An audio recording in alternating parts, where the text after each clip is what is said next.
My name is Pearl Hutchins. I am 71 years old. And the thing I keep coming back to even now is that it was a Tuesday, not a Sunday when families gather and old grievances rise at the dinner table. Not a holiday, when the pressure of expectation makes people say things they half mean and wholly regret.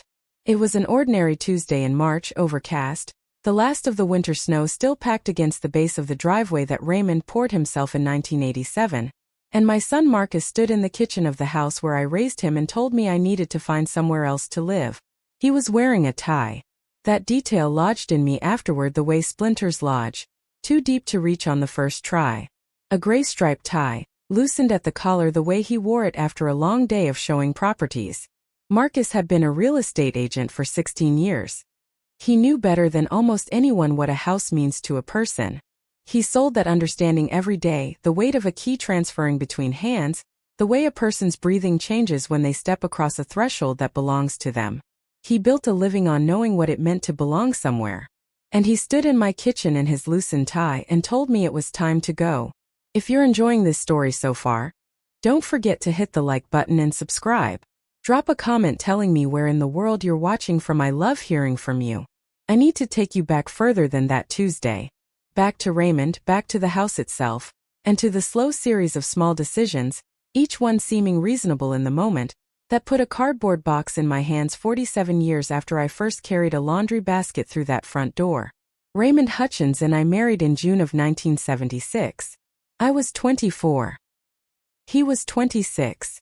We held the wedding in my parents' backyard in Coleraine Township, outside Cincinnati, 32 people on folding chairs, a cake my mother baked herself, and a reception that ended when the neighbor's dog knocked over the dessert table and my Uncle Dennis tried to chase it with a folding chair. Raymond laughed so hard he had to sit down in the grass. That was the kind of man he was. He laughed with his whole body and he found something ridiculous in almost everything except for two things: his family and his word. Those he treated with a seriousness so complete that people sometimes mistook it for severity. It was not severity. It was the particular gravity of a man who had grown up without much and understood, at a cellular level, what it meant to lose things you could not replace. We moved to Glendale, Ohio the following spring. Raymond had found work at a small manufacturing firm in town, quality control, the kind of job that required patience and precision and a person who showed up regardless of weather or mood. He did that for 22 years without complaint. In the early years we rented a 2-room apartment on Willow Street with drafty windows and a landlord who dealt with water damage by painting over it, rather than fixing the source. When Marcus was born in 1980, we needed more space, and Raymond needed more than rented walls under his son's feet. He said he wanted something permanent. A foundation. He said those words exactly, sitting at the kitchen table one evening with his coffee going cold and the baby asleep in the next room. Something the boy can stand on. He found the house on Clement Drive in the spring of 1981. 3 bedrooms, a narrow backyard with a strip of garden along the fence, a kitchen with enough counter space for someone who cooked seriously, and a garage roomy enough for the projects Raymond already had in mind. The previous owners had painted the living room the color of a school bus, and Raymond stood in the doorway looking at those walls with his hands on his hips and said, "We can work with this." He always looked at problems and saw projects. It was one of the things I had loved about him since the first week I knew him, that refusal to be discouraged by the surface of things. We bought it for $62,000. Raymond made the down payment with money he had been saving since before we married, cash kept in an envelope in his sock drawer because he had never entirely trusted banks. He had not told me about the envelope. I found out at the closing table when he set it in front of me. The look on his face when he saw mine was the same look he got every Christmas morning, slightly sheepish and deeply pleased with himself. He said he had wanted to tell me sooner but was afraid I would spend it on something impractical. I told him I would have spent every last cent on something completely unnecessary, and he said he knew that, which was exactly why he waited.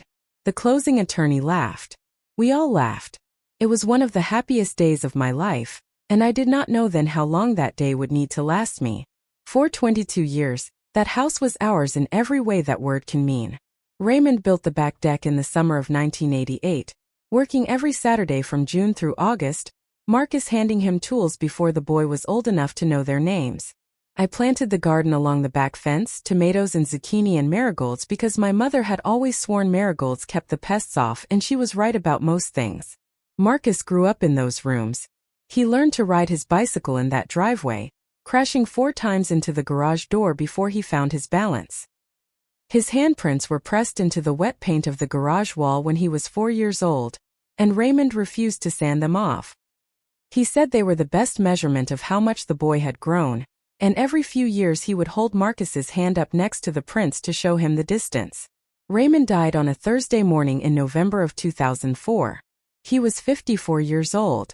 An aneurysm, quiet and sudden, the kind that gives you no warning, no hallway of time in which to arrange your affairs or say the things you meant to get around to saying. He was getting dressed for work. I was in the kitchen making coffee.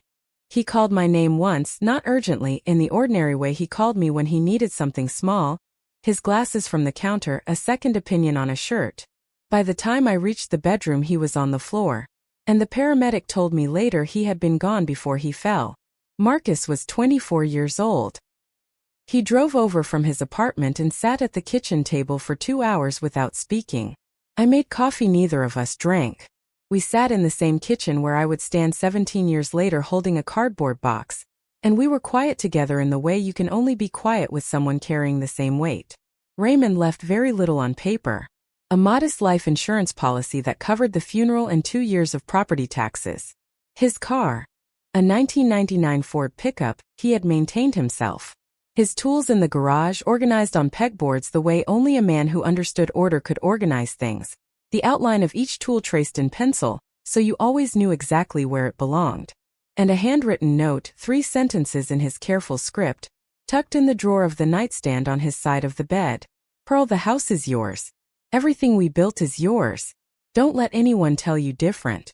I folded that note and set it in the cedar box where I had kept important things since our first apartment. Letters, photographs, Marcus's first report card. A pay stub from Raymond's first week at the manufacturing firm. I placed the note on top of everything and closed the lid. I went back to work the following Monday because I did not know what else to do with my hands. I had been in the cafeteria at Glendale Elementary for 11 years by then. Breakfast and lunch 5 days a week, 340 children. The routine of it, the trays and the hairnets and the industrial smell of tomato soup warming in a commercial kettle, was the one solid thing when everything else had gone uncertain. I needed something solid. Marcus threw himself into work. He had drifted for 2 years after high school, a year at a hardware distributor, 6 months at a car dealership, a few college courses that led nowhere in particular.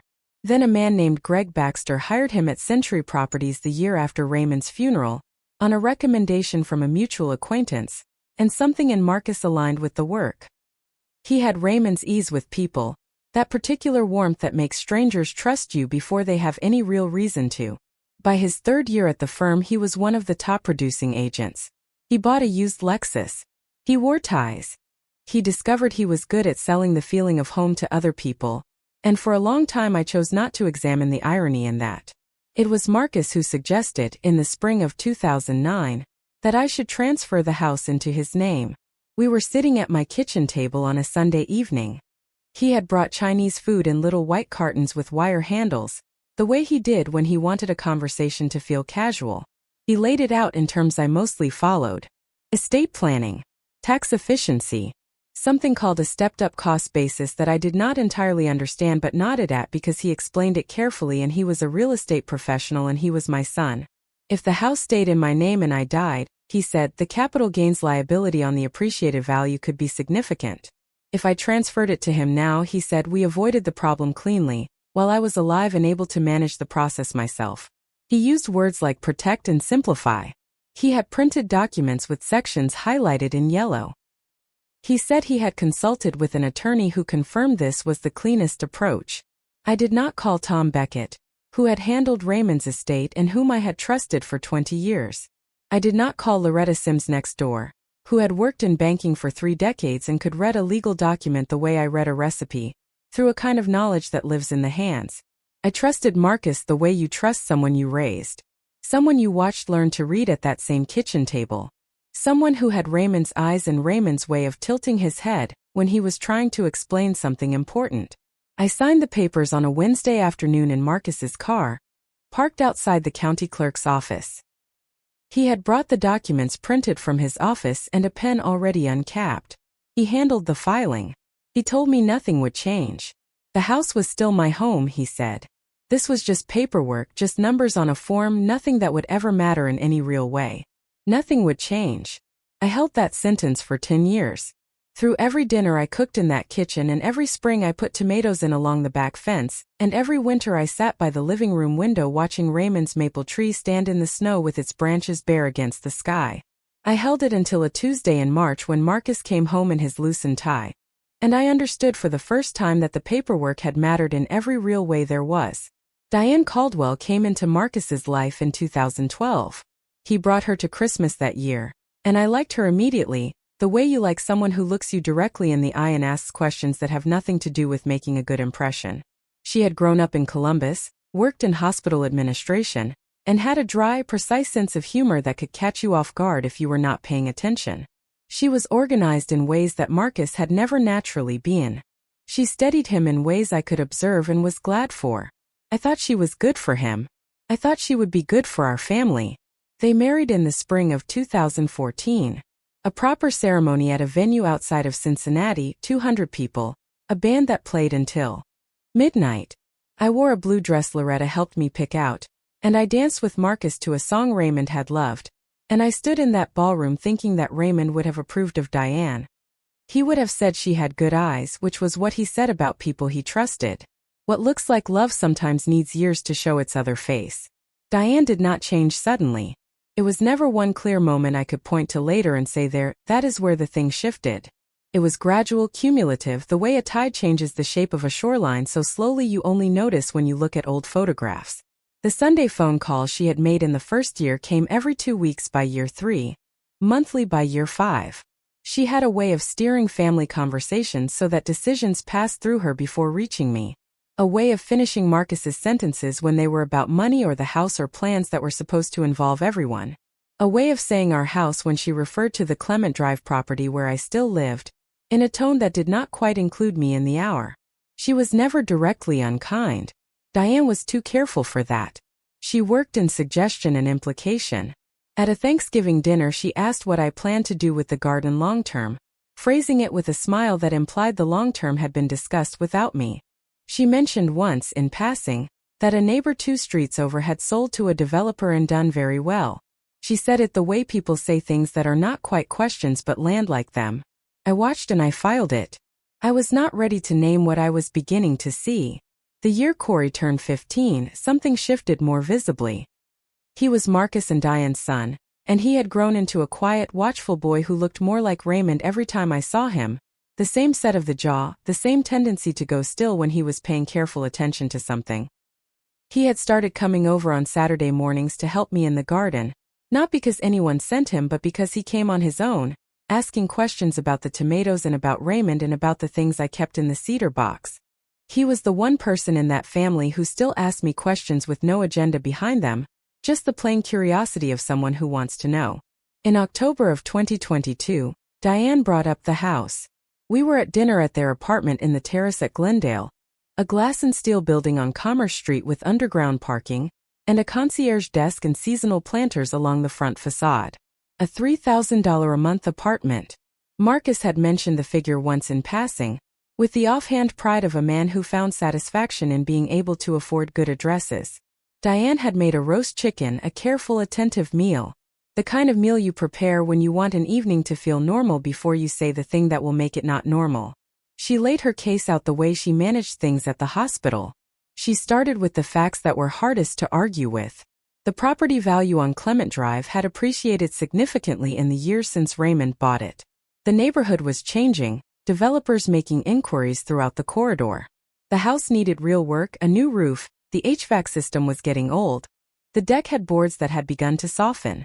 She presented each point in the tone of someone solving a problem for the benefit of the room, a helpfulness so carefully dressed and concerned that I was halfway through the meal before I understood what it was covering. Then she arrived at what she had driven the conversation to say.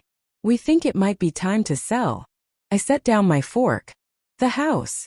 The market is very strong right now, Marcus said. He had not looked at me directly for most of the meal. We could get significant money. More than we would have expected even 2 years ago. And then, Diane continued, we could use that equity to set you up somewhere really comfortable. A nice apartment. Senior living maybe if that appeals to you. Somewhere maintenance-free, where you don't have to worry about the roof or the pipes or the deck. Maintenance-free. Somewhere really comfortable. As if the 47 years I had lived in that house had been a burden I was carrying rather than a life I was living. I don't want to move, I said. A pause. The kind that has been prepared for in advance. Mom.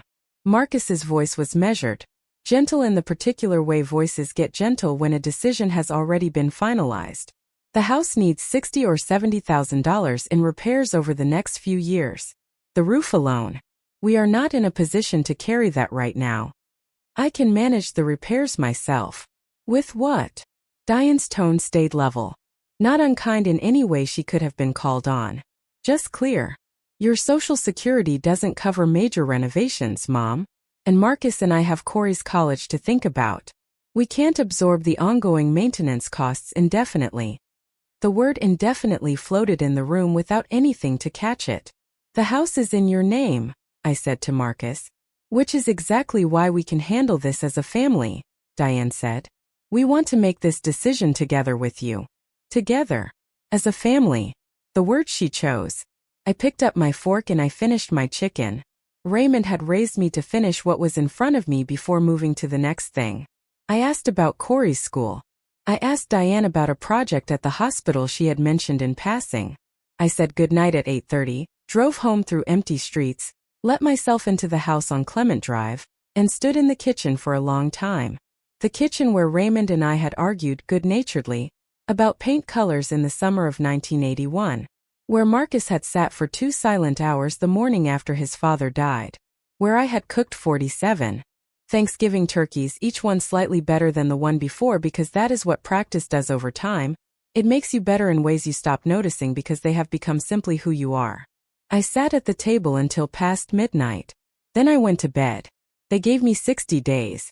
Marcus arrived on a Saturday morning in early November, with a manila envelope containing brochures for senior living communities in the Glendale area. He had selected 4 options and marked 3 of them with small paper clips. He stood in the kitchen in his weekend clothes, hands in his pockets, and explained in measured tones that he and Diane had already spoken with a real estate agent about listing the property in the spring. He was careful and even throughout the entire conversation the words placed precisely, the way you place words when you have rehearsed them enough that the edges have gone smooth. Corey was in the car outside. I had seen him through the kitchen window when Marcus pulled in. The boy had not come inside. Raymond built this house, I said. I know. Under the words was something raw, something that cost him to keep contained. He built the deck. He planted the maple tree in the front yard. He painted these walls himself. 2 coats of off-white over that terrible yellow the summer we moved in. Mom! He carried every one of those flagstones for the path in the backyard himself, one Saturday in August. He wouldn't let me help because he said it was his job to carry heavy things. Marcus looked at the walls. His jaw tightened in the exact way Raymond's used to when he was fighting something internal. I'm sorry, he said. And the apology was real. I could hear that it was genuine. I could also hear that it sat right alongside the envelope and the paper clips and the decision that had been arrived at before he drove over this morning. Where is Corey? I asked. A pause. He didn't want to come in. That told me everything the rest of the conversation had not. I took the manila envelope. I set it on the counter and told Marcus I would look it over. He stood a moment longer as if there was something else he had meant to say and had lost hold of. Then he went out through the back door, the one leading to Raymond's deck, and I heard his footsteps on the boards and then his car door and then the street going quiet. Loretta Sims had lived next door for 28 years. She was 68 years old, 5'2" on a good day, and had retired after a full career as a loan officer at First Federal Bank of Glendale with the particular confidence of a woman who has been right often enough not to feel the need to apologize for certainty. She kept a garden that made mine look amateurish, tomatoes so perfectly even they looked placed rather than grown. She brought them over every August in a colander, and would never let me return the colander with anything inside it. She had been my closest friend for most of those 28 years in the way that neighbors become friends slowly without announcement, by the accumulation of borrowed cups of flour and shared cups of coffee and conversations that begin about one thing and end up about everything else. I went to Loretta the morning after Marcus's visit. Not exactly for help. Just to tell someone who would not look at me with the particular expression that mixes pity with relief. She put coffee on, sat across from me at her kitchen table. I told her everything. The dinner at Marcus and Diane's apartment, the 60-day timeline, the manila envelope and its paper-clipped brochures. Loretta was quiet for almost a full minute after I finished. She looked out her window at the gap between our two houses where the roots of Raymond's maple tree had begun lifting the shared section of sidewalk, as they had been doing for years, slowly, insistently, taking up more ground than anyone had anticipated. She thought in the thorough way that bankers think, sorting and ordering before speaking. "Do you have a copy of the deed transfer?" she finally asked. I did not. An attorney? I told her about Tom Beckett and his retirement, and the name of the woman who had taken over his practice, Sandra Marsh. Good. Call her today, not next week. Today. And do not sign anything acknowledging the 60 days formally, not in writing, not in any communication, until you have spoken with someone who knows the law. You understand me? Yes. She wrapped both hands around her coffee mug and looked at me steadily. You have been in that house for 47 years. Whatever name is on that deed, you have rights that did not disappear when a document changed hands. Sandra Marsh will know the specifics better than I do. But I know enough to tell you that you are not standing in open water. There is ground under your feet. I looked at my hands on her table. 71 years in those hands, the cafeteria, Raymond's shirts, 3 decades of the garden, Corey's birthday cakes. They looked like what they were. What if he has the legal right to do this? I asked. Loretta met my eyes without flinching. That is what the attorney is for. But even if he does, she said, that is not the same thing as it being right. Corey came on the following Saturday. He did not call ahead. He knocked on the back door and let himself in, the way he always did, and stood in the kitchen looking at the boxes I had begun stacking by the wall. He was 17, broader through the shoulders than he had been at Christmas, almost the height Raymond had been. He stood in the kitchen looking at the boxes and did not say anything for a long moment. Did you have to? He said. Your father says so. He looked at the walls. The off-white Raymond had painted over the school bus yellow, 2 careful coats in the summer of 1981. This isn't right. No, I said. But it's his house now. He told everyone it was to help you. He said it without heat, just as a fact he was trying to reconcile with what he was looking at. He told me personally it was to protect you. I know that's what he said. Corey sat down at the table, both palms flat on the surface the way Raymond used to sit when he was preparing to say something he had been building toward. I told him it wasn't right. He said it was complicated. Some things get called complicated when they are not complicated at all. He looked at his hands. Where are you going to go? I'm working on that. He lifted his eyes. Raymond's eyes, exactly, that particular shade of brown that went almost amber in good light, the amber that meant he was paying full attention. Do you need money? I have some put away from working at the hardware store. It's not a lot, but... No. I reached across the table and covered his hand with mine. Raymond's hands, long-fingered and wide-palmed. You keep that. You'll need it. Then what can I do? I looked at my grandson across the table where Raymond used to read the paper every morning. Where Marcus had sat for 2 silent hours after his father died. Where I had signed papers in 2009 that I should have read more carefully. Help me pack, I said. We packed for 3 hours.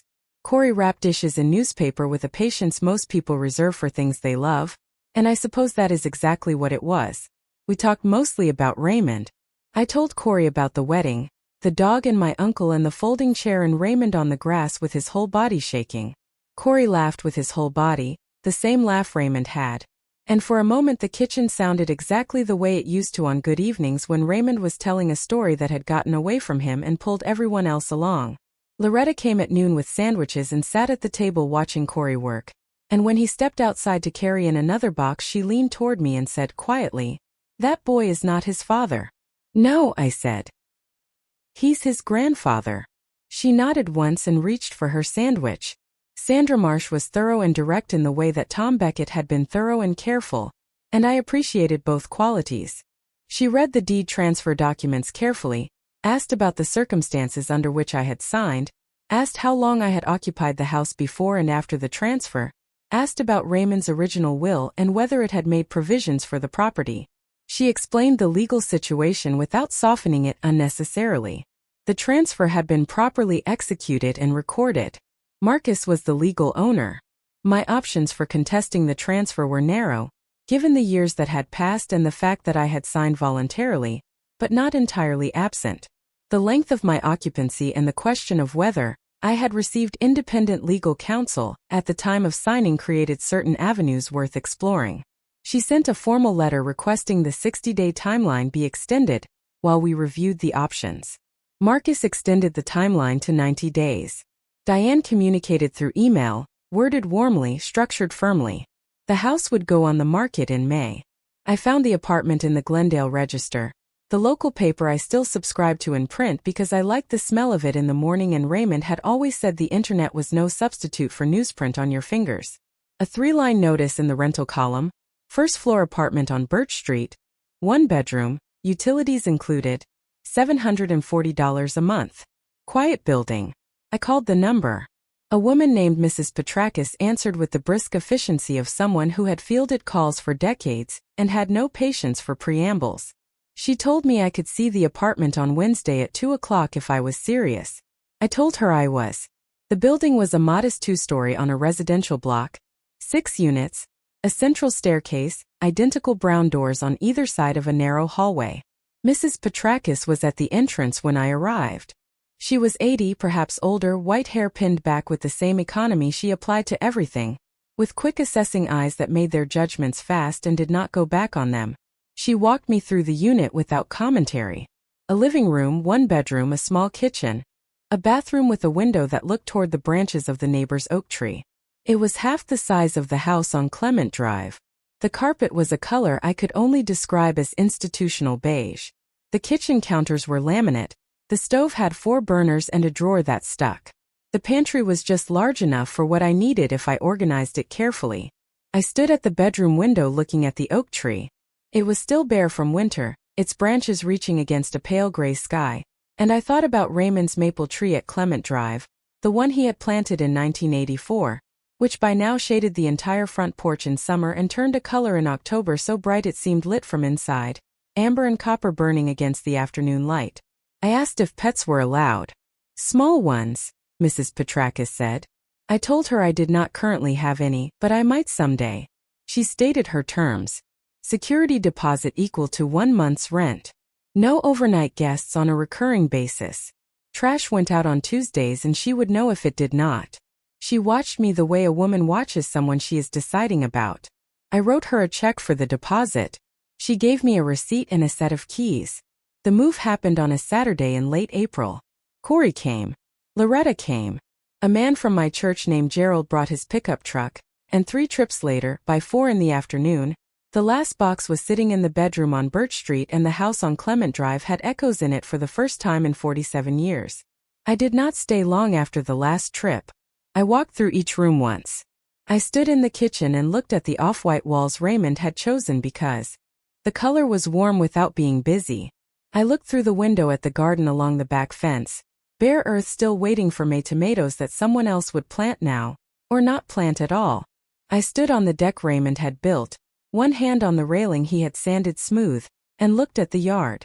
The maple tree in front was just beginning to bud, the first green barely visible at the tips of the branches, the tree doing what it always did, indifferent to who owned what was beneath it. I went out the front door. I did not look back. I had the cedar box in Gerald's truck with Raymond's note inside it, and his pocket watch and the carpenter's level he had kept in the kitchen drawer because he said it deserved somewhere it would be seen. I had the photographs. I had 47 years of what those walls had held, and no piece of paper could take that back from me. I left the key under the mat the way we had agreed. I walked to Gerald's truck.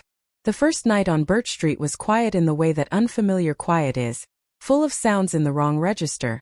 The oak tree moving outside the bedroom window, A neighbor's dog barking twice and stopping, the building settling in the cold with small sounds the old house had never made. I ate Loretta's casserole at the kitchen table alone and listened and told myself what people tell themselves. That small was adequate. That I had what mattered. I believed most of it. Loretta called on a Tuesday evening 3 days after the move, her voice holding the particular care she used when she was managing something she considered important. "Did you get the register today?" I had not yet forwarded my subscription. She said she would bring it over and was at my door in 20 minutes with the paper tucked under her arm, and an expression I had known long enough to read. She opened it to a page in the real estate section. A photograph of a building. Glass and steel, planters along the front facade. A concierge desk visible through the lobby windows. Below the image a caption. The Terrace at Glendale. 412 Commerce Street. I put on my reading glasses. The article was 3 paragraphs about development activity in Glendale's central corridor. Increasing investor interest, new commercial zoning, accelerating transactions across the neighborhood. The 3rd paragraph noted that the Terrace at Glendale building had recently been listed for sale by its current ownership group. The asking price was not disclosed. The property was described as among the more attractive acquisition targets in the current market. I read it twice. Loretta was watching me. "That's where Marcus and Diane live," I said. "And where Marcus has his satellite office," she said. "Ground floor suite. He moved it there last year. He mentioned it at Christmas. He had been proud of the address." "It's for sale," I said. "It is." I set the paper on my kitchen table. The same table that used to be in the kitchen of the house on Clement Drive. The table Raymond sat at every morning with the paper. The table where Marcus had told me in 2009 that nothing would change. Loretta was still watching me. She had worked in banking for 30 years. She had assessed property values in loan applications and the particular look on a person's face when they are doing math they have not said out loud yet. "Pearl," she said carefully, "what are you thinking?" Before I could answer, my phone rang. A Columbus area code I did not recognize. It was past 7 in the evening. I almost let it go. Something I could not have named made me answer instead. "Is this Pearl Hutchins?" A woman's voice. Warm, measured, with the deliberateness of someone who has rehearsed an opening because what comes after it requires care. "Yes. Mrs. Hutchins, my name is Cecelia Webb. My father was Franklin Webb. I believe he and your late husband Raymond were business partners." I sat up straighter. Franklin Webb. Raymond had spoken of him throughout the years they worked together. A quiet, meticulous man Raymond trusted with the particular trust reserved for people who have never once given you cause not to. Franklin had been at Raymond's funeral, standing near the back of the room in a dark coat, shaking my hand without saying much because that was the kind of man he was. Better with numbers than with words but meaning both. He had moved to Columbus sometime after Raymond died. I had received a Christmas card from him most years, a note when my mother passed. I had not known he was gone.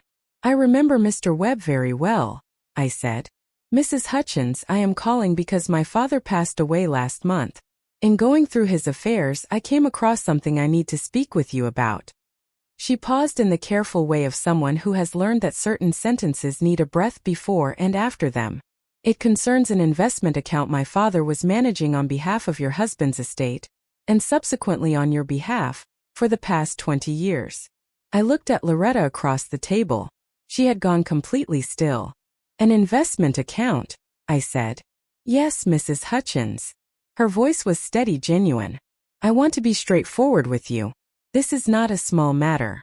I am available whenever it is convenient for you. But I would very much like to sit down with you in person and go through everything. I think," she said, "you are going to want to hear what my father was managing." I sat at my kitchen table in the institutional beige apartment on Birch Street, Raymond's carpenter's level on the shelf above the window and the cedar box on the counter behind me, and I told Cecelia Webb I was available whenever she could come. I am going to stop part 1 there. Because what Cecelia Webb brought me from Columbus, what she set on my table in a folder her father had been updating for 20 years, was going to change every calculation I had been making since the morning. Marcus stood in my kitchen in his loosened tie and told me it was time to go. Cecelia Webb was 53 years old, compact and deliberate in her movements, With her father's precision visible in her the way certain traits skip a generation and land doubled. She drove down from Columbus on a Thursday morning and called ahead from the highway to confirm I was home.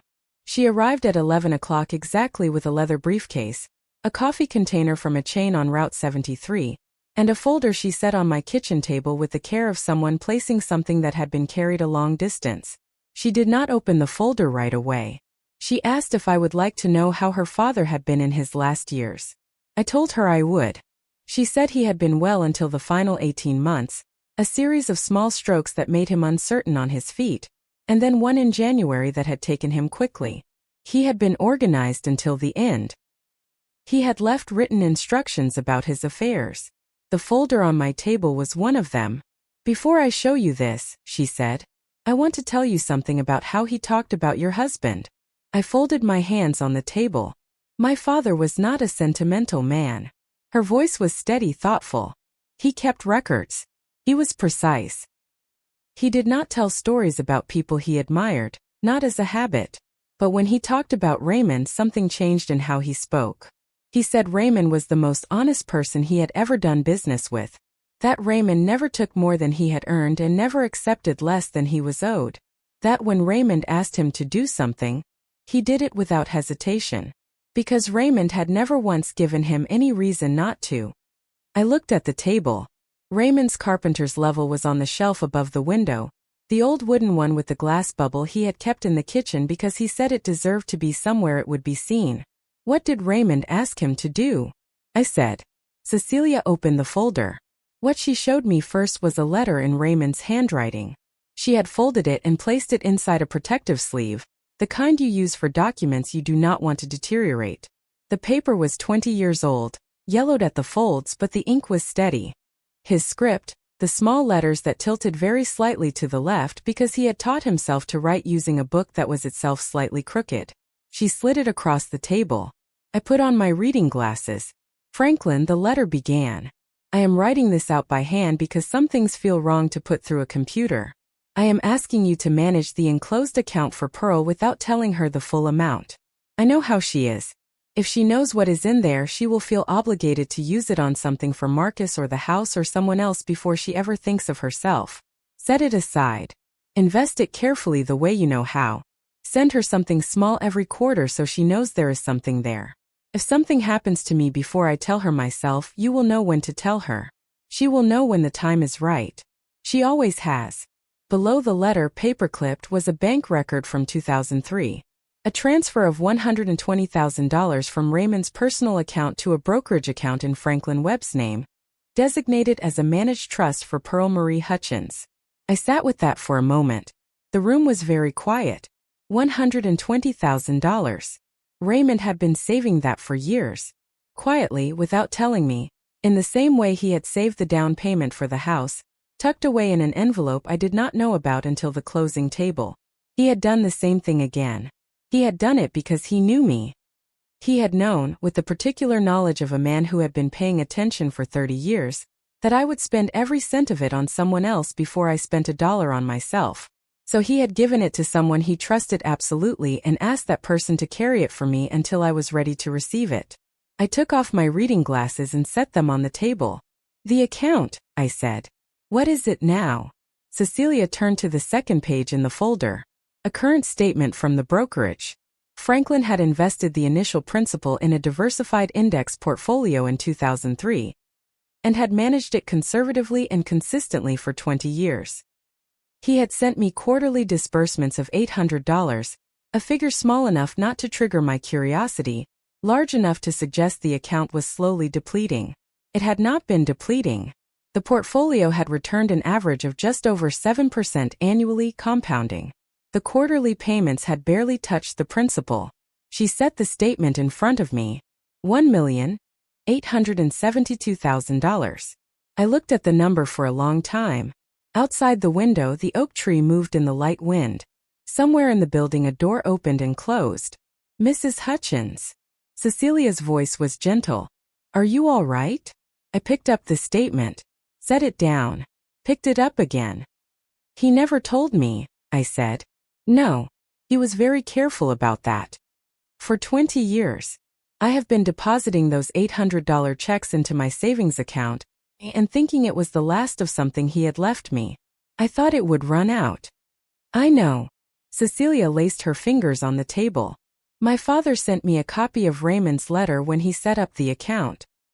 He told me that if anything happened to him before he told you himself, I was to find you and explain everything.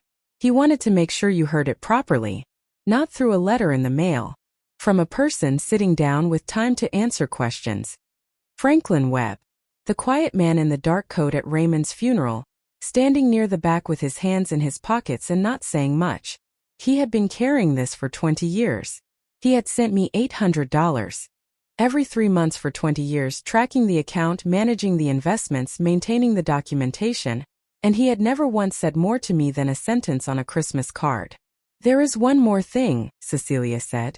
She turned to the last page in the folder. It was a second letter in Raymond's handwriting, shorter than the first, dated the same week in 2003, intended for me. He had given it to Franklin to pass along when the time came, the same way he had passed his instructions along and everything else. Pearl, it said. If you are reading this, then Franklin has found you and told you the rest. I put this money away because you will need it one day when I am not there to take care of things. You have never been good at letting people take care of you, and I never found a way around that, so I went around it. Use this for what you need. Not for Marcus. Not for anyone else first. For you. I love you. I have always been proud of you. R. I folded the letter at its original creases and held it in my hands. Cecelia sat quietly across the table and did not say anything, because there was nothing to say that would have improved the silence. After a while I asked her whether there were any legal complications. She said there were not. The account was properly documented, the trust designation was clean, and the transfer of management to my direct control was straightforward. Franklin had made sure of that. She had already spoken with the brokerage. The account could be consolidated into my name within 10 business days, if I provided the necessary documentation. She gave me the contact information. She gave me copies of every document. She finished her coffee, and she told me that her father had considered it an honor to do what Raymond had asked. She said it the way people say things they have been sitting with for a while, and are glad to finally be able to put down. I thanked her at the door. She told me not to be a stranger. I watched her car pull away from the curb, and I went back inside and sat at the kitchen table for a long time with the folder in front of me and Raymond's second letter in my hand. For 20 years, he had been taking care of me from across whatever distance the dead occupy. He had done it the only way he could, through a man he trusted and a number he knew I would not ask about and a letter he had written in longhand because some things feel wrong to put through a computer. He had protected me from my own tendency to give everything away before I thought of myself. I picked up the phone and called Loretta. She was at my door in 12 minutes. She came in, looked at my face, sat down, and did not speak until I had laid out every document on the table in the order Cecelia had shown them to me. She read the brokerage statement twice, the way she used to read loan applications, thoroughly the first time and then again to confirm she had read it correctly. Then she looked at the number and looked at me. Raymond, she said. Just his name. Nothing else. He knew me, I said. He did. She set the statement down with a precision that was its own kind of respect. Pearl, you understand what this means. I understood. I had been sitting with it for 3 hours. Loretta reached across and pulled the Glendale register toward her, the one still open to the page with the photograph of the terrace at Glendale on Commerce Street. She turned it so the image faced me. You've been doing math in your head since the phone call on Tuesday, she said. I know you have. I looked at the building in the photograph. Glass and steel. Planters along the facade. The lobby visible through the front windows, the concierge desk, the elevator bank.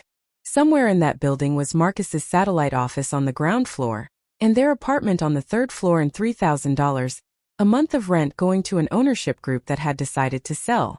The listing does not show a price, I said. Listings never show the price on buildings like that. But it is public information. Commercial listings go through the county assessor.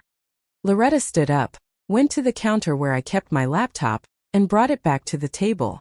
We looked at the Fairfield County commercial property records together.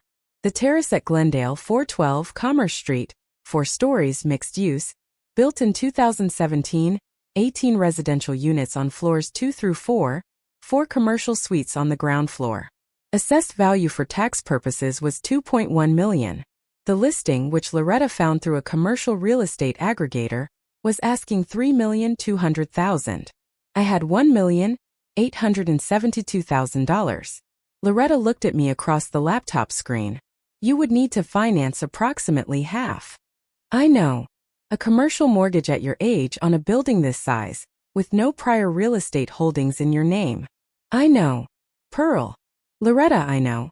I need to talk to someone who does this for a living. I looked at the photograph of the building. What I need first is the right attorney. Sandra Marsh had given me a referral when our work on the deed transfer had concluded. A commercial property attorney named James Aldrich who handled acquisition and finance work for small and mid-sized buyers in the county. She described him as thorough and not prone to discouraging people before he had fully examined the options. That last part had stayed with me. I called his office the following morning. His assistant asked the nature of the matter. I told her I was considering purchasing a commercial property and needed guidance on financing and acquisition structure. She scheduled an appointment for Monday at 2. James Aldrich was 61 years old, thin, with reading glasses he wore pushed up on his head until he needed them and then pushed back up again as soon as he was done. His office was on the 3rd floor of a building on the town square. Bookshelves on every wall, a window overlooking the park. He had the manner of a person who had spent decades listening to people explain what they wanted and was practiced at hearing the thing underneath the words. I sat across from his desk and told him the situation from the beginning. The house on Clement Drive, the deed transfer, the 60-day notice, the apartment on Birch Street, Cecelia Webb in the folder, the brokerage account, the Terrace at Glendale listing. All of it in order without editorializing. He asked several questions and took notes. When I had finished, he was quiet for a moment, which I had come to understand was not uncertainty but processing. Let me make sure I have this correctly, he said. You have approximately $1.87 million in liquid assets, recently transferred into your direct control. The target property is listed at $3.2 million. You want to acquire it? Yes. And your son and his wife currently rent both a residential unit and a commercial office suite in that building? Yes. He wrote something down. Set the pen aside. I am going to ask you a question I ask every client before we go any further. What is the goal? Not the transaction. The goal. I thought about how to say it. I spent 47 years in a house that my husband built with his hands. I signed it over to my son in good faith and he told me to leave. I want somewhere that cannot be taken from me. Somewhere that is mine and only mine and where my name is on every document. Aldrich looked at me for a moment. All right, he said. Let's talk about how to do this. The financing picture was more workable than Loretta had feared, and less simple than I had hoped. At 71 with no prior real estate holdings and a brokerage account as my primary asset, a traditional 30-year commercial mortgage was unlikely. But a 15-year note with a substantial down payment, secured by the brokerage assets as collateral, was achievable, particularly if we structured the acquisition through an LLC, which shifted the liability profile from a personal loan to a business acquisition. Aldrich had worked with 2 commercial lenders in Columbus who had financed similar structures for asset-rich buyers without deep property histories. He recommended a down payment of $1.3 million, which would put me approximately $200,000 below my liquid assets. The finance portion of roughly $1.9 million at current commercial rates would carry a monthly debt service of approximately $14,000. Against the building's existing rental income from its 18 residential units and 4 commercial suites, the property was generating roughly $31,000 per month in gross rent. After expenses, insurance, and reserves, the net would service the debt and leave a modest operating surplus. The numbers were close but they held. The LLC structure also gives you one additional advantage, Aldrich said. He said it in the measured way of someone who has left something for the right moment. The LLC's name becomes the official name of record on all tenant communications and building signage. Unless the tenants research the ownership, they will not know who is behind the entity. I let that sit for exactly as long as it needed to. I'd like to name it Clement Holdings, I said. Aldrich wrote it down without expression. After Clement Drive? Yes. He nodded once. We'll file the LLC first, then make the offer through the entity. The sale process on a building this size typically takes 60 to 90 days from accepted offer to close, assuming financing moves cleanly. 60 to 90 days. The same amount of time Marcus had initially given me to leave the house he had taken from me. I shook Aldrich's hand at 4 o'clock. He told me to let him know by end of week whether I wanted to proceed. I told him I already knew. Before I left the building, I walked 3 blocks down to Commerce Street. I had driven past the Terrace at Glendale dozens of times in the years since Marcus and Diane had moved in, but I had never stood on the sidewalk and looked at it properly. I stood there now. It was a handsome building, newer construction but built with care. The glass front reflecting the afternoon light, and the stone facing along the lower level giving it a solidity that pure glass would not have managed. The planters along the facade had been changed recently, early spring plantings, white and pale yellow. The brass letters above the entrance read Terrace at Glendale in a clean sans serif font. Through the lobby windows I could see the concierge desk, unoccupied at the moment, and beyond it the elevator bank and the staircase. On the ground floor to the left of the main entrance, a frosted glass door bore the lettering Century Properties, Glendale Satellite Office. Marcus's sign. He had chosen a simple professional typeface. Below the name in smaller lettering Marcus A. Hutchins, licensed agent. I stood on the sidewalk and read his name on the door of the office in the building I was planning to purchase. The thought was not a triumphant one. It was not what I had spent 47 years building myself into. But there was something in it steady and clear, that felt like the particular satisfaction of a thing being returned to its right order after a long time of being wrong. I walked back to my car and drove home. If you're hooked on this story, make sure to subscribe and turn on notifications so you never miss an upload. Your support means everything and helps me bring you more emotional stories like this one. The commercial broker Aldrich recommended was a woman named Patricia Cole, who worked out of a firm in Dublin, Ohio, and had handled mixed-use acquisitions in smaller markets throughout the region for 20 years. She was brisk and concrete and had no interest in softening information that needed to be received plainly. Aldrich told me she was the best he knew at structuring offers on buildings where the seller needed to feel the number was serious without being shown the buyer's full hand immediately. Patricia and I spoke by phone on Wednesday.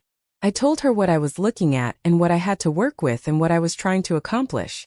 She asked several pointed questions about my timeline and my flexibility on terms. Then she said she would put together a formal letter of intent at $3 million even, with a 45-day inspection and financing contingency, and submit it through the listing agent on Friday. The asking is 3.2, she said. Coming in at $3 million is reasonable. They have had the listing for 11 weeks with no accepted offers. That tells me something about the pricing. What does it tell you? That 3.2 is the number they want, not the number they expect. We'll find out what they'll take. The LLC was filed with the Ohio Secretary of State on Thursday morning. Clement Holdings LLC. Managing Member Pearl Hutchins. Aldrich's office processed the filing and had the confirmation back the same day. The name on the document was clean and simple. Clement Holdings. Named after the street where Raymond had poured the driveway in 1987, and where Marcus had told me in 2009 that nothing would change. I told Loretta that evening. She was sitting in my kitchen with coffee, the way she had been sitting in my kitchen most evenings since the move, as if she had decided that I should not eat dinner alone until I had told her I was all right with eating dinner alone, which I had not yet done. She looked at the LLC paperwork. Read the name. Set it down. Clement Holdings, she said. Yes. She picked up her coffee mug and held it with both hands the way she always did when she was deciding whether something called for words or for quiet. She chose quiet. But she was smiling at the far wall in a way that Raymond would have recognized. The look of someone who had been told something funny and was choosing not to laugh out of respect. The letter of intent went in on Friday. By Tuesday of the following week, Patricia called me at noon. They countered at 3-1, she said. They are negotiating. What do you recommend? Come up to 305. Close enough to signal you're serious, far enough to leave room. If they're at 3-1, they'll take 305. I told her to proceed. On Thursday, the seller's agent called Patricia. $3,050,000. Accepted. Subject to inspection and financing confirmation. I sat in my apartment on Birch Street and looked at Raymond's level on the shelf. He had bought the house on Clement Drive for $62,000 in 1981. He had built the deck and planted the maple tree and carried the flagstones one by one, and kept his family's home for 22 years on a quality control worker's salary.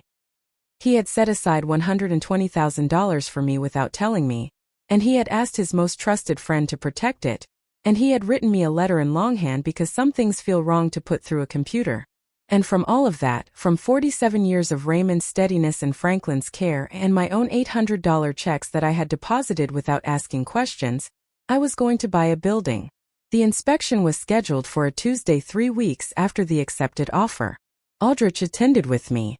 Patricia came from Dublin. The building inspector spent 4 hours going through every system, every unit, the roof, the mechanical room, the commercial suites. He found what he expected to find in a 7-year-old building: minor items, a handful of units needing weather stripping, the HVAC in commercial suite 3 due for a service, nothing structural, nothing significant.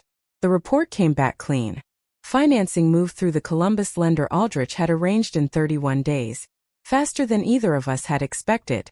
The down payment was confirmed, the collateral documented, the commercial note structured at the rate we had modeled. Everything the numbers had said would hold was holding. Marcus listed the house on Clement Drive in the second week of May. I knew because Corey texted me. He was not supposed to text me about family business, or at least that was the impression I had from the way Marcus had been careful not to mention the listing to me directly. But Corey was 17, not a diplomat, and he texted me on a Sunday evening while the house was going on the Century Properties website. "Grandma, the house is up for sale online. I thought you should know." I looked at the listing on my laptop that evening. The photographs were professional. The photographer had known which angles to choose. The kitchen looked large and bright. The deck looked solid. Raymond's maple tree was visible in the front yard photograph, fully leafed out in May, and the listing copy described it as a mature hardwood accent, which was accurate and also absurd. The asking price was $480,000. 47 years of my life listed at $480,000, and Marcus was the one receiving the offer. I closed the laptop and did not look at it again that night. Corey came over on the Saturday after the listing went live. He knocked on the back door of my apartment, which was technically a side door since the layout of the Birch Street building put the secondary entrance facing the alley, but he had taken to calling it the back door the way he had always come through the back at Clement Drive, as if he was carrying the same habit from one place to the next without examining it. He sat at my kitchen table and was quiet for a moment, looking at the room. He had seen the apartment twice before, once when I was still moving in and once on a Sunday in late April to help me assemble a bookcase Loretta had given me. He looked at the bookshelves now, the photographs arranged on the top shelf, Raymond and me at the closing table in 1981, Marcus as a boy in the garden, a school portrait of Corey from 2 years ago that he had always seemed slightly embarrassed to see framed. "You seem okay," he said. He meant it as a question. "I am." He looked at his hands on the table. "Dad got an offer on the house already. Full asking price. They're moving fast." "That is good for him," I said. Corey looked at me. He had Raymond's way of watching a person when he suspected they were not saying everything. "You don't seem upset." "I am not upset." He was quiet for a moment. "Grandma, what are you doing?" I looked at my grandson across the table. 17 years old, with Raymond's eyes and Raymond's jaw and Raymond's particular stillness when he was paying full attention. I thought about how much to tell him and decided on the version that would let him be surprised later, which was also the version that was simply true. "I am taking care of myself," I said. "The way your grandfather always thought I would, eventually." Corey looked at me for a long moment. Then he nodded the slow way Raymond used to nod when he had understood something he had not expected to understand. He did not ask any more questions. He helped me reorganize the kitchen pantry instead, the way he had helped me pack 3 months before, with the same patience and the same care, handing me things without being asked. He left at 3 in the afternoon and hugged me at the door, which was not something he had done before, at least not since he was 12 or 13, and I stood in the doorway after he drove away and thought that if Raymond could see the boy, he would have been very pleased with how he had turned out. The closing was scheduled for the second Thursday of June. Aldrich's office, 10 in the morning. The seller's representative was a woman named Carol Birch from the ownership group, accompanied by their attorney. Patricia Cole drove in from Dublin. Loretta drove me because I had told her she was not going to miss this and she had not argued. The conference room was on the second floor of Aldrich's building, the same building whose window looked out over the town square. It was a pleasant room, cream-colored walls, a mahogany table, a carafe of water with glasses. The kind of room where transactions happen without drama, where documents pass between hands and signatures are applied, and something that was one person's becomes another person's. I had worn a blue dress, the same blue as the one Loretta had helped me choose for Marcus and Diane's wedding. Different dress, same color. I wore Raymond's pocket watch on a chain I had purchased specifically for it, the watch that had lived in his sock drawer for 30 years and in my cedar box for 20. It hung against the outside of my dress. I had not asked anyone's permission for that. The signing took 45 minutes. Each document was explained, signed, initialed where indicated. The wire transfer was confirmed. Carol Birch from the ownership group shook my hand at the end and said she hoped I would be happy with the building. She said it the way people say things at the end of transactions, correctly but without much weight behind it. When everyone else had gathered their papers and begun to leave, I sat for a moment longer at the table with Aldrich and Loretta. "It is done," I said to Aldrich. "It is done," he said. "Clement Holdings LLC is the owner of record as of this morning. You will receive the official documentation within 10 business days." Loretta was sitting to my left. She did not say anything. She put her hand on top of mine on the table and left it there. Raymond had built a house for $62,000 and 30 years of Saturday mornings and a level he kept in the kitchen drawer. I had bought a building for $3,050,000 and 20 years of $800 checks I had deposited without asking questions. The building on Commerce Street was mine. The standard notifications went out to all tenants the following week through Aldrich's office. A single-page letter professionally formatted, on Clement Holdings LLC letterhead. It stated that effective June 12, ownership of the Terrace at Glendale had transferred to Clement Holdings LLC, and that all future rent payments, maintenance requests, and building communications should be directed to the new management contact information provided. It thanked tenants for their patience during the transition, and noted that their existing lease terms and conditions remained unchanged. 18 residential units received the letter. For commercial suites received a separate version for business tenants. Marcus's office got one of the commercial versions. I know because Patricia Cole confirmed the mailing list with me before the letters went out and I reviewed every name on it. I had been in Marcus's office exactly once. He had invited me to the suite warming, a small gathering of colleagues and a few clients, the previous October, 2 weeks before the dinner at their apartment where Diane had suggested selling the house. I had stood in his office for 20 minutes that evening, looked at his Century Properties certificates on the wall, looked at the view of Commerce Street through the front window, had a glass of sparkling water and said the things you say at a suite warming. Marcus had seemed proud. The address meant something to him, and the office was genuinely well appointed, the kind of space that communicates seriousness to clients without being pretentious about it. Now the building that held that office belonged to me, and the letter going to Century Properties, Glendale satellite office would say so without saying so, in the way that official building communications always do. A new owner, new management contact, all lease terms unchanged, everything in order. I did not know exactly when Marcus received it. Imagined a Tuesday or a Wednesday morning, the way these things generally arrive, in a stack of mail that also contains the dry cleaning reminder and the Chamber of Commerce newsletter.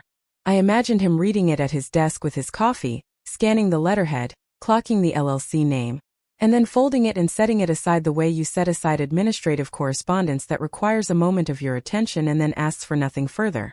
Clement Holdings LLC. An entity name that meant nothing to him. He would have had no reason to look further. Most people do not look further when a letter tells them that everything about their situation remains unchanged. The only number that changes is the one on the check they write each month, and even that was the same. New payee, same amount.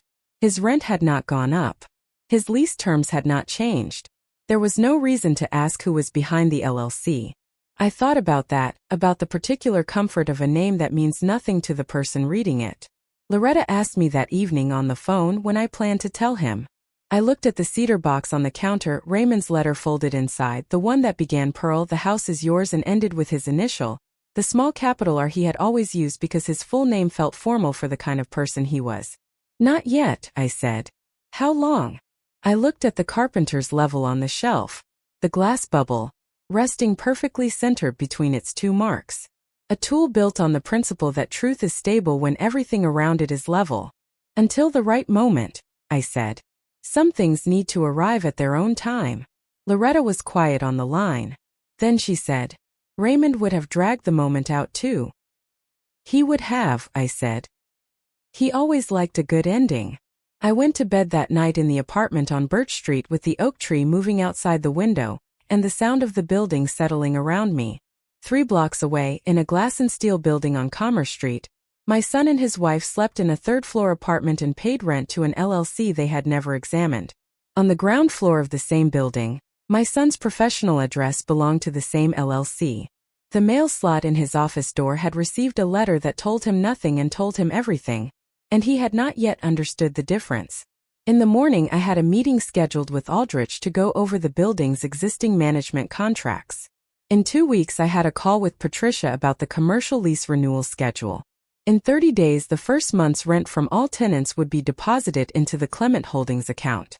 In the cedar box on my kitchen counter was a letter from a man who had protected me for 20 years from across whatever distance the dead occupy, who had asked his most trusted friend to carry something for me until I was ready, who had known me well enough to know I would spend everything on someone else before I thought of myself. He had been right about that. He had been right about most things. I had one more thing left to do. I had been sitting with the timing of it for weeks, and now the timing was almost right. The right moment, I had learned from 47 years of living with Raymond, is not the loudest moment. It is the moment when the truth can be received fully, without room to escape it, without the noise of other things covering it over. I had scheduled a meeting with the building's commercial tenants for the 3rd Thursday of June. A routine introductory meeting, the kind new ownership typically holds, to introduce the management contact, answer any questions about the transition, confirm lease terms, outline the maintenance request process. Standard. Expected. The kind of meeting that appears on a calendar as administrative and then turns out to be something else entirely. Marcus had confirmed his attendance. He had responded to the meeting invitation the same day it was sent, a brief email, professional, prompt. He had CC'd his office manager. He had done exactly what a good commercial tenant does when a new building owner wants to meet. He had no idea who was asking to meet him.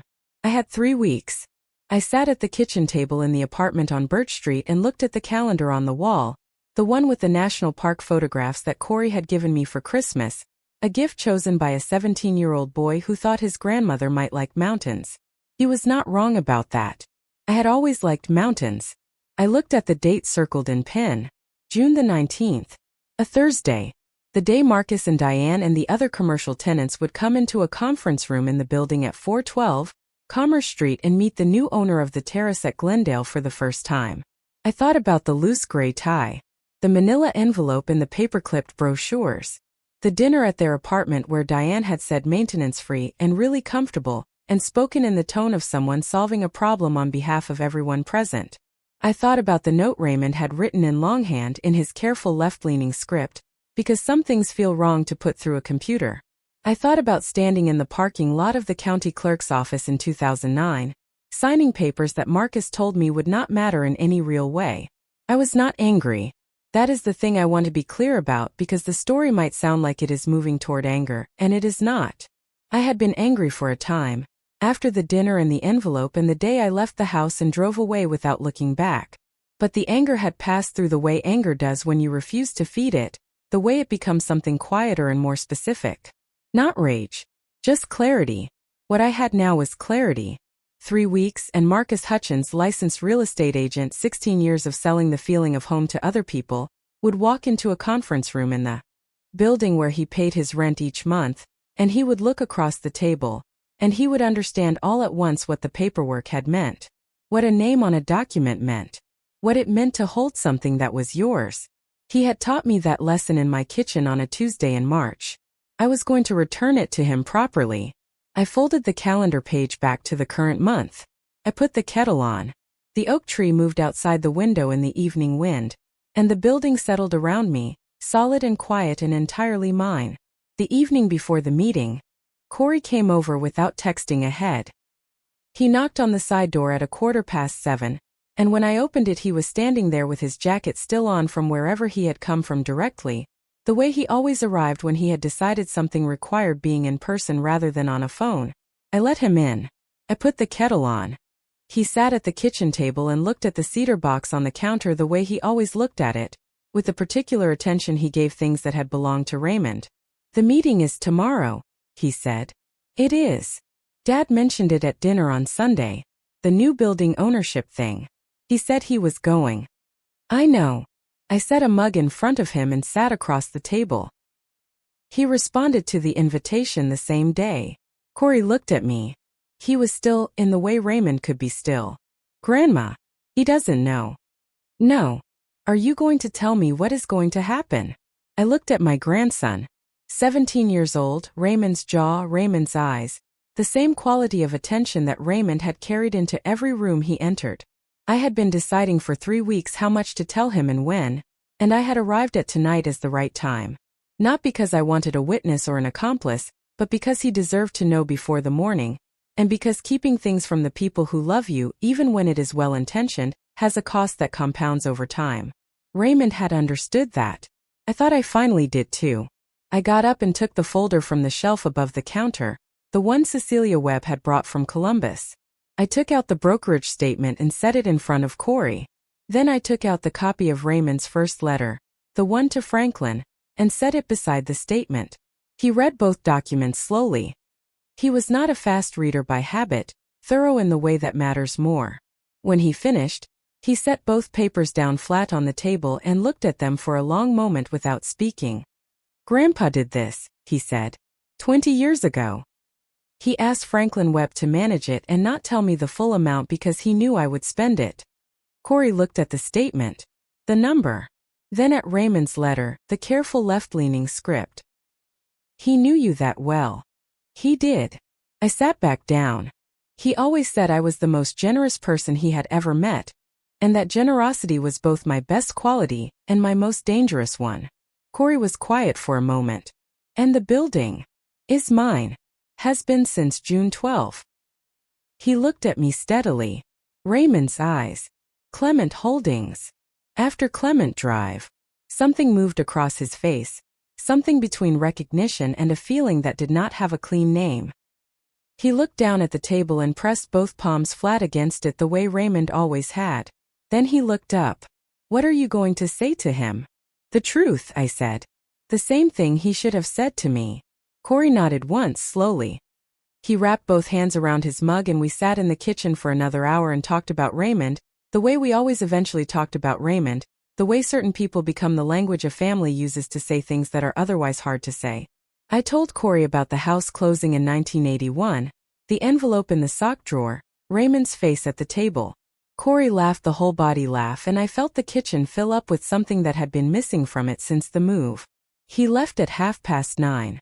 At the door he turned back and said, "He's going to feel terrible. You know, Dad. He does know it wasn't right. He just let Diane push him past knowing." "I know that," I said. "Are you going to be okay with him feeling terrible?" I thought about it honestly. "I think him feeling terrible is how it has to start," I said. "After that, I don't know. But I'm not going in there to punish him. I'm going in there so he understands. There is a difference." Corey looked at me for a moment. "Grandpa used to say you were the wisest person he knew." "He used to say that to me directly," I said, which I always thought was his most transparent attempt at flattery. Corey almost smiled. Maybe it was both. He went down the steps into the evening and I closed the door and stood in the kitchen for a while, and then I went to bed and slept without difficulty, which surprised me and which also did not. I dressed carefully on the morning of June 19th. Not formally, not in the way of someone staging a performance. A navy dress I had bought in April, well made, the kind that says without announcing anything that the person wearing it has not shown up by accident. Raymond's pocket watch on its chain. Flat shoes because I would be standing for part of the morning, and I had never believed in uncomfortable shoes as a strategy for appearing serious. I drove to Commerce Street and arrived at the Terrace at Glendale at 8:15, 45 minutes before the meeting was scheduled to begin. Aldrich had arranged for me to have building access through the management key the previous week, and I let myself in through the side entrance that the tenants used. The lobby was quiet at that hour. The concierge, a young man named Daniel who had been with the building since it opened, was at his desk and looked up when I came in. He knew who I was. Aldrich had informed the building staff of the ownership change and introduced me by phone the week prior. Daniel stood slightly, the instinctive adjustment of someone who has recalibrated who the relevant person in the room is. "Good morning, Mrs. Hutchins. Conference room B is set up. Coffee service is ready." "Thank you, Daniel." I walked through the lobby, past the elevator bank to the conference room on the ground floor, a clean rectangular room with a long table, 8 chairs, a whiteboard, a credenza with the coffee service Daniel had mentioned, a window that looked into the interior courtyard. I stood at the head of the table and looked at the room. This was my building. The thought came the same way it had come the morning of the closing, not as a declaration but as a fact being absorbed. The floors beneath me and the walls around me and the lobby I had walked through belonged to Clement Holdings LLC, which was Pearl Hutchins, which was 47 years of a life that had been building towards something nobody in my family had thought to ask about. I poured myself coffee and stood at the window looking into the courtyard until the first tenant arrived at 10 minutes to 9. The other 3 commercial suites on the ground floor were occupied by a dental practice, a small accounting firm, and a physical therapy office. Their representatives arrived in that order, introduced themselves, poured coffee, made the small professional conversation of people who share a building but rarely have occasion to be in the same room. They knew they were meeting new building ownership. They had been told it was routine, and it was for them. I confirmed names, introduced myself, answered 2 questions about the maintenance request process, and we settled into the easy waiting that precedes a meeting that is scheduled for 9 and begins at 9. At 3 minutes past 9, the conference room door opened. Marcus came in alone. He had not brought his office manager. He was wearing a gray suit, a darker gray than his usual, and a blue tie that I recognized from Christmas 2 years ago, one Diane had given him. He came through the door with his head slightly down, the way he carried himself when he was moving between commitments with something still on his mind from the last one. He came to the table and pulled out the chair nearest the door, the second from the far end, and set his phone face down on the table. Then he looked up. He looked up and he saw me standing at the head of the table, and the room did something to his face that I had never seen it do before. Not one expression but several, arriving in sequence so quickly they almost overlapped. Surprise first. Then confusion, the particular confusion of context that does not fit, of seeing a person where a person should not be. Then a stillness, total and sudden, while his mind worked at something. Then understanding. The understanding was the hardest one to watch. "Mom." His voice came out reduced, as if something behind it had given way. "Hello, Marcus." The other 3 tenants looked between us. The room had shifted and they could feel it, the way a room shifts when the purpose of a gathering turns out to be something other than what it appeared on the calendar. I set my coffee mug down on the table. I did not rush. I had been thinking about this moment for 3 weeks and I had decided that it should not be rushed, that rushing it would make it about impact rather than truth, and I wanted it to be about truth. "Why don't you sit down?" I said. "I'll get through the routine items and then we can talk." He sat. He sat the way a person sits when their legs have made the decision without consulting the rest of them. I walked the other 3 tenants through the standard items. The new maintenance request process. The contact information for the building management account. The schedule for the annual property inspection in October. The policy on common area usage and package delivery. Each item was straightforward and I covered it without hurrying, because this was a real meeting for 3 of the 4 people in the room and they deserved to have their questions answered properly. The dentist had a question about parking allocation. The physical therapist asked about signage permissions on the exterior. I answered both. They thanked me. They gathered their notes. I told them I appreciated their time and looked forward to working with them. They filed out. The door closed. Marcus and I were alone in the conference room. He was looking at the table. His phone was still face down beside his right hand. His tie was straight. His posture, the practiced posture of a man who had spent 16 years presenting himself professionally in rooms he needed to perform in, had not entirely held. Something underneath it had gone uncertain. I sat down. Not at the head of the table now. I took the chair across the corner from him, the way you sit when a conversation is between two people rather than a presentation. I took the document folder from my bag and set it on the table between us. I opened it to the first page, the Clement Holdings LLC deed of ownership for 412 Commerce Street, Glendale, Ohio. I turned it so it faced him. He read it. He read it the way he had not let me read the deed transfer papers in 2009. Carefully. All the way through. When he finished, he set it back on the table and looked at it without picking it up again. Clement Holdings, he said. Named after Clement Drive, I said. He closed his eyes. Not in a theatrical way. The way you close your eyes when something lands somewhere that does not have a surface for it to rest on. How long have you owned this building? He asked. Since June 12th. A week before you sent the tenant meeting invitation. Yes. He picked up his phone and put it back down without looking at it. The quarterly checks, he said. He had started somewhere in the middle of the story rather than the beginning, which told me he had been working through it since the moment he sat down. The ones you mentioned once. From Dad's savings. From an investment account your father set up in 2003 and asked Franklin Webb to manage. I did not know the full amount. Franklin sent me $800 every quarter and I assumed it was depleting. It was not. It had been growing for 20 years. Marcus looked at me. How much? $1,872,000. The number sat between us. He looked at the table, then at the document, then at me. His jaw moved and stopped. He never told you, Marcus said. No. He wrote a letter to Franklin explaining why. He said he knew me. He said I would spend it on someone else before I thought of myself. I paused. He was right about that. Marcus flinched. The word someone landed exactly where I had not aimed it and hit anyway. Mom, he said. His voice had lost another layer. Something underneath the professional register, something younger. I didn't know about the account. I know you didn't. If I had known. Marcus. I said his name the way I had said it when he was a boy and was about to make an argument that was not going to work. What you knew was that the house your father built was in your name. And you used that. He did not argue. That was the thing about Marcus. He had Raymond's conscience underneath everything. Even when he let other things push past it. He did not argue when he was wrong. He went still. Diane thought, he started. I know what Diane thought. I know what you thought. I know every conversation you had at that table in your apartment that I was not invited to. I folded my hands on the table. I am not here to humiliate you. I want you to understand the difference between those two things. He looked at me. Your father left me a note in the nightstand drawer the night he died, I said. 3 sentences. Pearl, the house is yours. Everything we built is yours. Don't let anyone tell you different.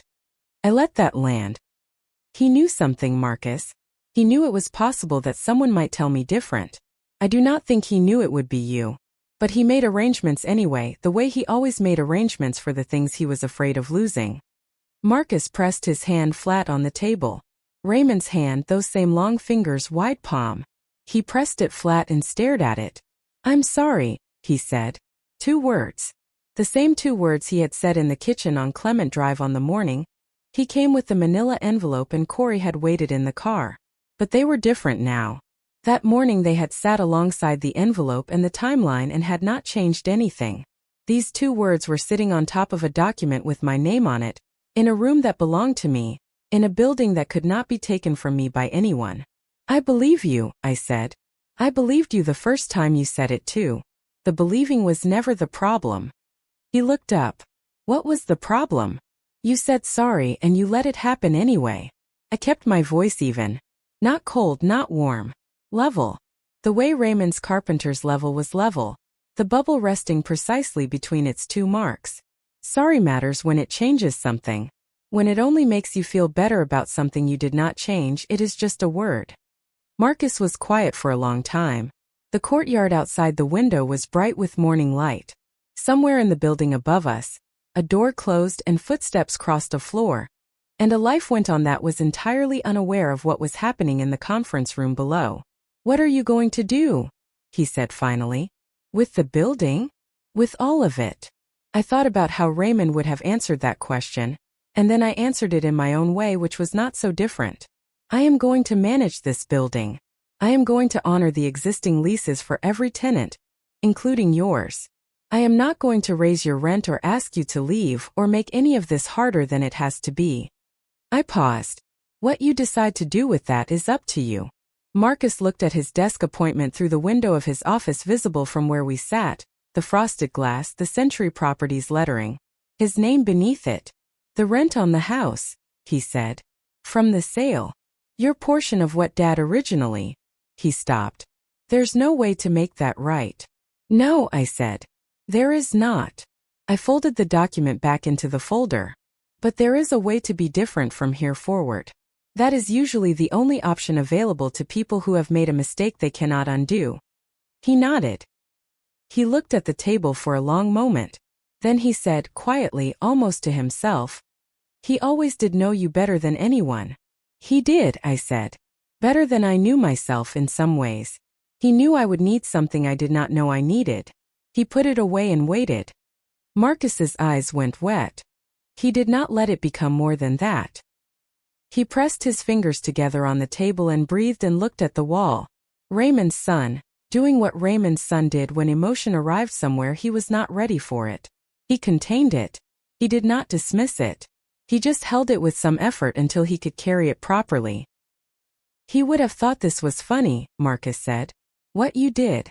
The name." "He would have laughed until he had to sit down," I said. Something moved across Marcus's face. Not quite a smile and not grief exactly. The particular expression of someone carrying both at once. We sat there for a while longer. Not talking, not needing to.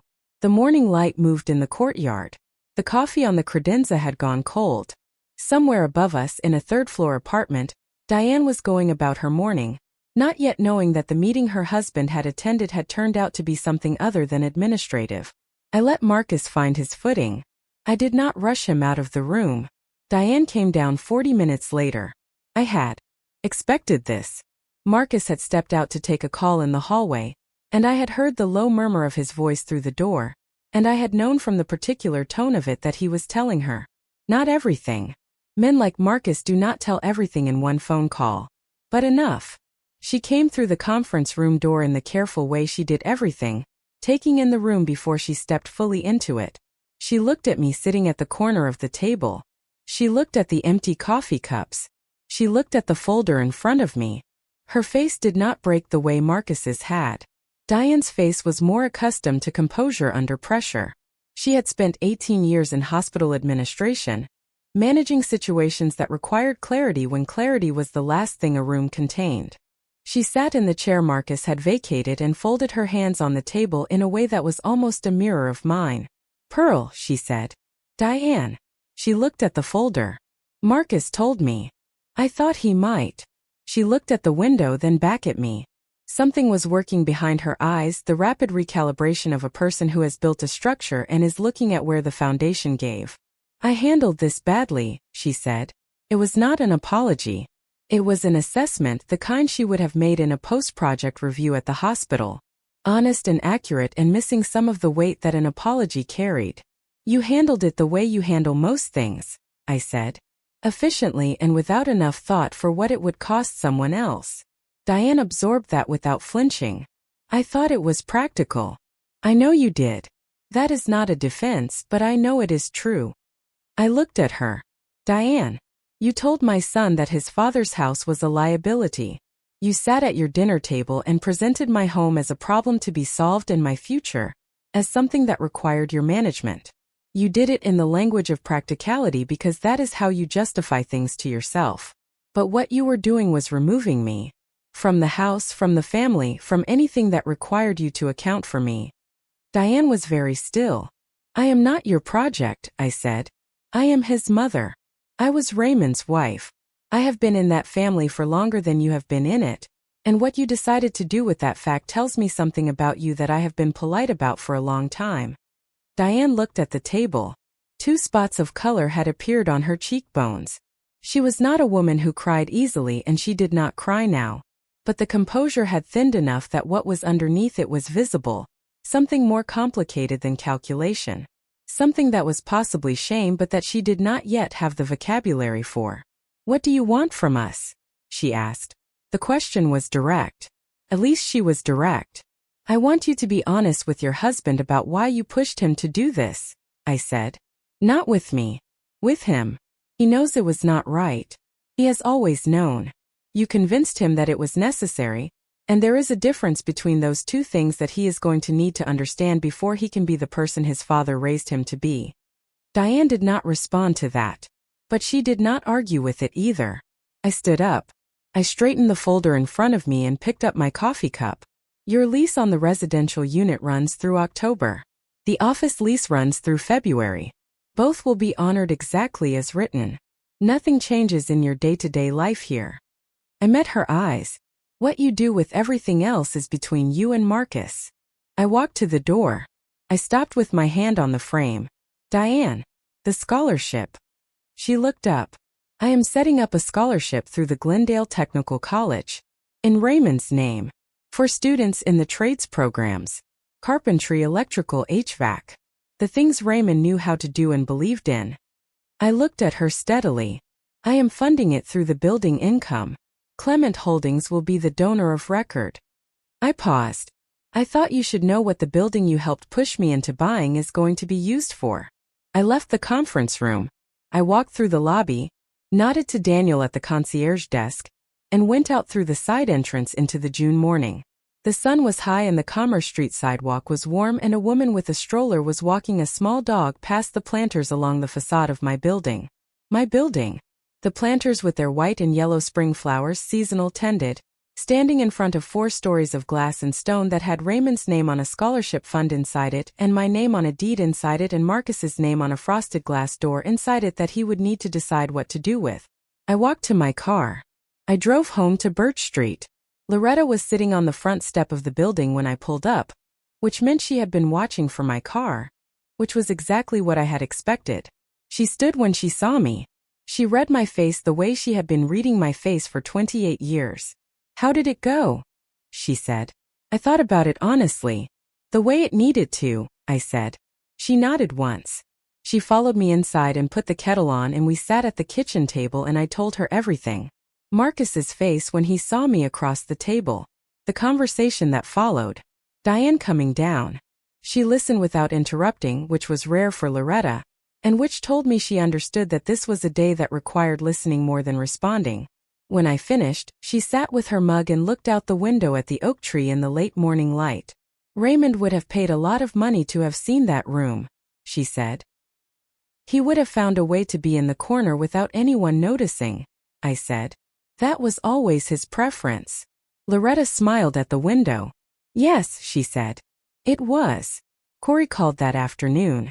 He had heard from Marcus, who had called him from the car on the way home from the building. Corey did not tell me what Marcus had said exactly. He just asked if I was all right. I told him I was. "Was he okay?" Corey asked. "Dad, I mean." "He was honest," I said. "That is a start." A pause. "He cried," Corey said, "when he called me."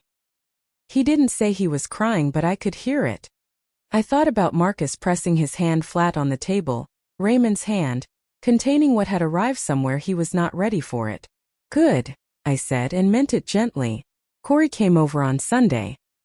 He brought groceries, which he had never done before, and stood in my small kitchen making an attempt at the tomato pasta I had made for him every birthday of his life.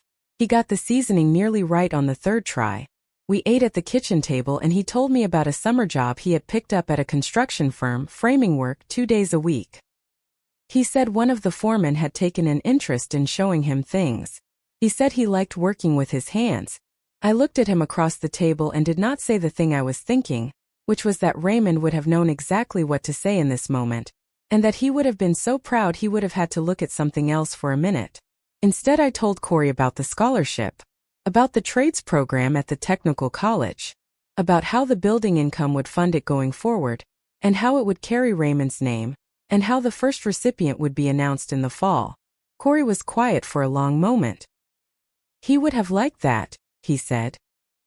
He would have said it was unnecessary, I said. And then he would have cried about it privately. Corey laughed. The whole body laugh. The kitchen filled with it the way the kitchen on Clement Drive used to fill on good evenings. The months that followed were quieter than the day that preceded them, as things generally are after something long building arrives and finally settles. Marcus did not renew his commercial lease when it came due in February. He gave proper notice, a full 60 days, and moved the satellite office to a suite in a different building on the north end of town. He did not explain the move publicly. He listed it on the Century Properties website as a relocation to serve the northern market area, which was accurate and also beside the point. He called me the week before he moved out. He asked if I had time to talk. We met at a coffee shop on the town square, a small place with mismatched chairs and a menu written on a chalkboard, the kind of place where two people can sit for an hour without being hurried along. He told me that he and Diane had been in counseling, that certain things had come into focus in the months since June that had been out of focus for longer than he wanted to admit. He said this without performing it. He said it the way Raymond used to say hard things, plainly and with effort, without asking to be thanked for the honesty. I listened. I did not fill the space he left with reassurance because reassurance was not what he needed and because offering it too quickly would have cheapened what he was doing. I know it doesn't undo anything, he said. No, I said. It doesn't. The sale on the house closed, he said. After fees and what I owe on the improvements, there's a portion that by any. He stopped. Started again. Dad bought that house. You built it into what it sold for. Whatever the law says about the deed, a portion of that belongs to you. I looked at him across the table. He was 44 years old, in a blue shirt without a tie for once, and he looked tired in the specific way that comes from carrying something heavy long enough to know the weight of it. Keep it, I said. Mom. Marcus. I have a building. I have what Raymond left me. What I needed was never the money. I held his eyes. What I needed was for you to understand that what you did to me was not what he raised you to do. The money is beside that. He looked at the table. He nodded. The kind of nod that does not mean agreement so much as acceptance of something being true regardless of whether you want it to be. I'm going to do better, he said. Not as a promise to me. The way Raymond used to say things he meant as a promise to himself. I know, I said. And I did. Diane and Marcus moved out of the residential unit in October, when their lease concluded. They bought a house in a different part of Glendale, a 1960s split level that needed work, which surprised me. Diane was not a woman I had associated with projects. But Corey told me months later that she had been the one to insist on it, that she had said she wanted something that she and Marcus had built together, rather than something they rented from someone else. I thought about that for a while. It was not nothing. I stayed on Birch Street. Some people assumed I would move into one of the units in my own building when one became available, and one did become available in November, a second-floor two-bedroom with a view of Commerce Street and a kitchen considerably larger than the one on Birch Street. I looked at it once, walked through it, stood at the window. Then I went home to Birch Street. The apartment on Birch Street was mine in a different way than the building on Commerce Street was mine. The building was Raymond's gift and my doing, and the accumulated weight of 47 years and 20 years of $800 checks and a cedar box carried out of a garage in April. It was a fact of my life I was still learning to hold. But the apartment on Birch Street, the institutional beige carpet and the laminate counters and the four-burner stove and the oak tree outside the bedroom window, that I had found on my own, with my own name and my own check, on a day when I had very little and needed something solid to stand on. It was the first place in my adult life that had been mine, without anyone else's name attached to it. Mrs. Petrakis lowered my rent in December. She came to the door with a revised lease and a container of her daughter's homemade baklava and told me in her direct way that reliable, quiet tenants who did not cause trouble were worth accommodating. I signed the lease and accepted the baklava and told her she was a reasonable person. She said, I know. I started a container garden on the narrow ledge outside the kitchen window in the spring. Tomatoes, 3 varieties, 2 pots of marigolds because my mother had always sworn marigolds kept the pests off and she was right about most things. It was not the garden along the back fence at Clement Drive. It was not 47 years of history in a narrow strip of Ohio soil. But the tomatoes came in well, and I gave half of them to Loretta, and she brought them back in the colander. She still refused to let me return with anything inside it. Some patterns are worth keeping. The Raymond J. Hutchins Trade Scholarship was awarded for the first time in September, $2,000 to a 22-year-old named Daniel Okafor, who was enrolled in the carpentry program at Glendale Technical College and working 2 jobs to cover his tuition. James Aldrich handled the paperwork. Patricia Cole attended the small ceremony as a donor representative. Loretta came because I asked her to. Corey came because he wanted to. Daniel Okafor shook my hand and said he was grateful. I told him Raymond would have liked to know him. He asked who Raymond was. I told him Raymond was the man who built the house on Clement Drive, and who carried flagstones one at a time on a Saturday in August, and who kept a carpenter's level in the kitchen drawer because he said it deserved to be somewhere it would be seen. Daniel said that was a nice way to think about it. I said I thought so too. On the last Sunday of October, I sat at my kitchen table with the cedar box open in front of me. The box Raymond built for my mother. His initials carved into the lid in the careful hand of a man who treated small things seriously. I had been keeping it since he gave it to me. I kept Raymond's note inside it, the 3-sentence one from the nightstand drawer, and his second letter, the one Cecelia Webb had brought from Columbus, and the brokerage statement from the day I understood what 20 years of careful tending had produced. I kept the photograph of Raymond and me at the closing table in 1981, both of us younger than I can quite believe when I look at it, Raymond's hand on mine and the envelope in the space between us on the table, and the closing attorney laughing at something one of us had said. I sat with the box open and looked at these things for a while. Raymond had known me better than I knew myself in certain ways. He had known I would give everything away before I thought of myself.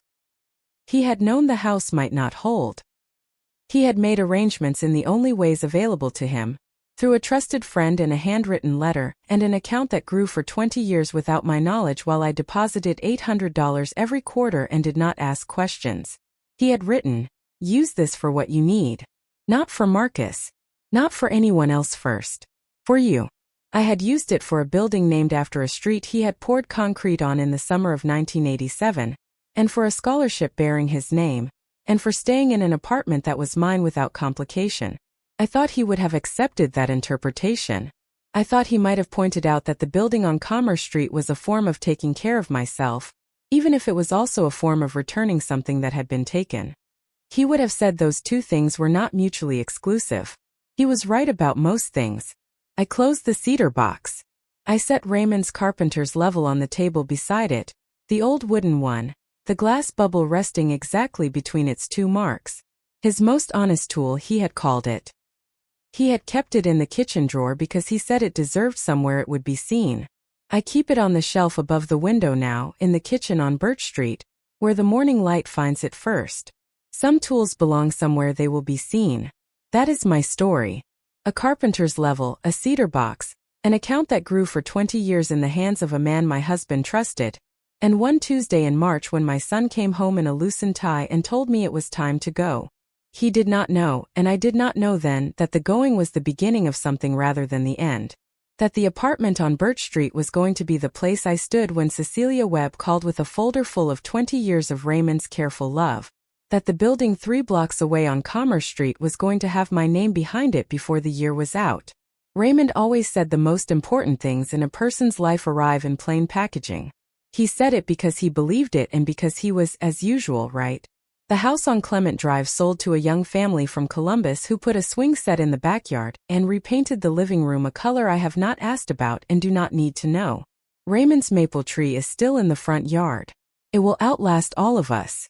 If there is someone in your life who protected you in ways you did not know about until later, tell them. Or if it is too late to tell them, live in a way that honors the protection. That is all any of us can do with the things we are given. Mrs. Petrakis brought the baklava on a Thursday. I know the day because I had been planning to reorganize the pantry that afternoon and ended up doing neither the reorganizing nor anything else I had intended, because she sat at my kitchen table for 2 hours and turned out to be a completely different person than I had understood her to be. She was 81 years old, she told me, which I had guessed approximately correctly. She had been born in Thessaloniki and had come to Ohio at 26 with her husband Stavros and $40 in a coat pocket, and a recipe for spanakopita she had memorized from her grandmother because she had not been allowed to write it down. The writing it down would have made it shareable, and her grandmother did not believe in sharing certain things. Stavros had worked in a machine parts factory in Dayton for 9 years. Mrs. Petrakis had cleaned houses. Not managed cleaning crews, not supervised a service. Cleaned houses herself on her knees with a brush, 5 days a week, other people's kitchens and bathrooms, and the particular accumulations of lives that people do not think about until someone else is kneeling in them. She said this without self-consciousness, in the same direct way she stated everything. The trash goes out on Tuesdays and I will know if it does not. She said it as a fact, the way all facts deserve to be stated, without apology or emphasis. They had saved. The way people save when saving is not a strategy but a practice, a daily decision made so many times it stops feeling like a decision and becomes simply who you are. In 1978 they bought a 2-unit building on Pine Street. In 1982 a 4-unit on Warren. In 1991 the building on Birch Street, 6 units, the one I now lived in, purchased for $140,000 from an owner who had let it go because the maintenance had gotten away from him. Mrs. Petrakis had done much of the restoration herself. Stavros died in 2003. She had continued alone. She now owned 4 buildings in Glendale, 41 residential units in total, every one maintained without professional management because she had never trusted anyone else to care about the pipes and the weather stripping the way she did. She was 81 years old and she walked each building once a week, taking note of what needed attention, writing it in a small spiral notebook she kept in her coat pocket. I sat across from her and ate baklava and thought about Raymond's envelope in the sock drawer. How did people treat you? I asked. When you were cleaning their houses? She looked at me with the frank eyes of a woman who had been asked and not asked this question many times. Some treated me like furniture, she said. Some treated me like a person. The ones who treated me like furniture told their children to be polite to the cleaning lady. The ones who treated me like a person asked my name the first day and used it every day after. She picked up a piece of baklava. The ones who used my name I remembered. The others I have forgotten entirely, which I think is appropriate. I thought about who had used my name in the cafeteria at Glendale Elementary and who had not. I thought about the dinner at Marcus and Diane's apartment and the word maintenance-free. Mrs. Petrakis set down her baklava and looked at me with the appraising directness she applied to everything. I know who you are, she said. I did not know when you first came to see the apartment. I looked you up after. I waited. I know about the building on Commerce Street, she said. I know about the LLC. I know about your son. She folded her hands on the table. I lowered your rent because quiet tenants who do not cause trouble are worth accommodating. That is true. But also because I wanted you to know that someone in this town understood what you did and thought it was right. She stood up with the economy of a woman who does not linger after she has said what she came to say. She told me to keep the baklava container, that she had more at home.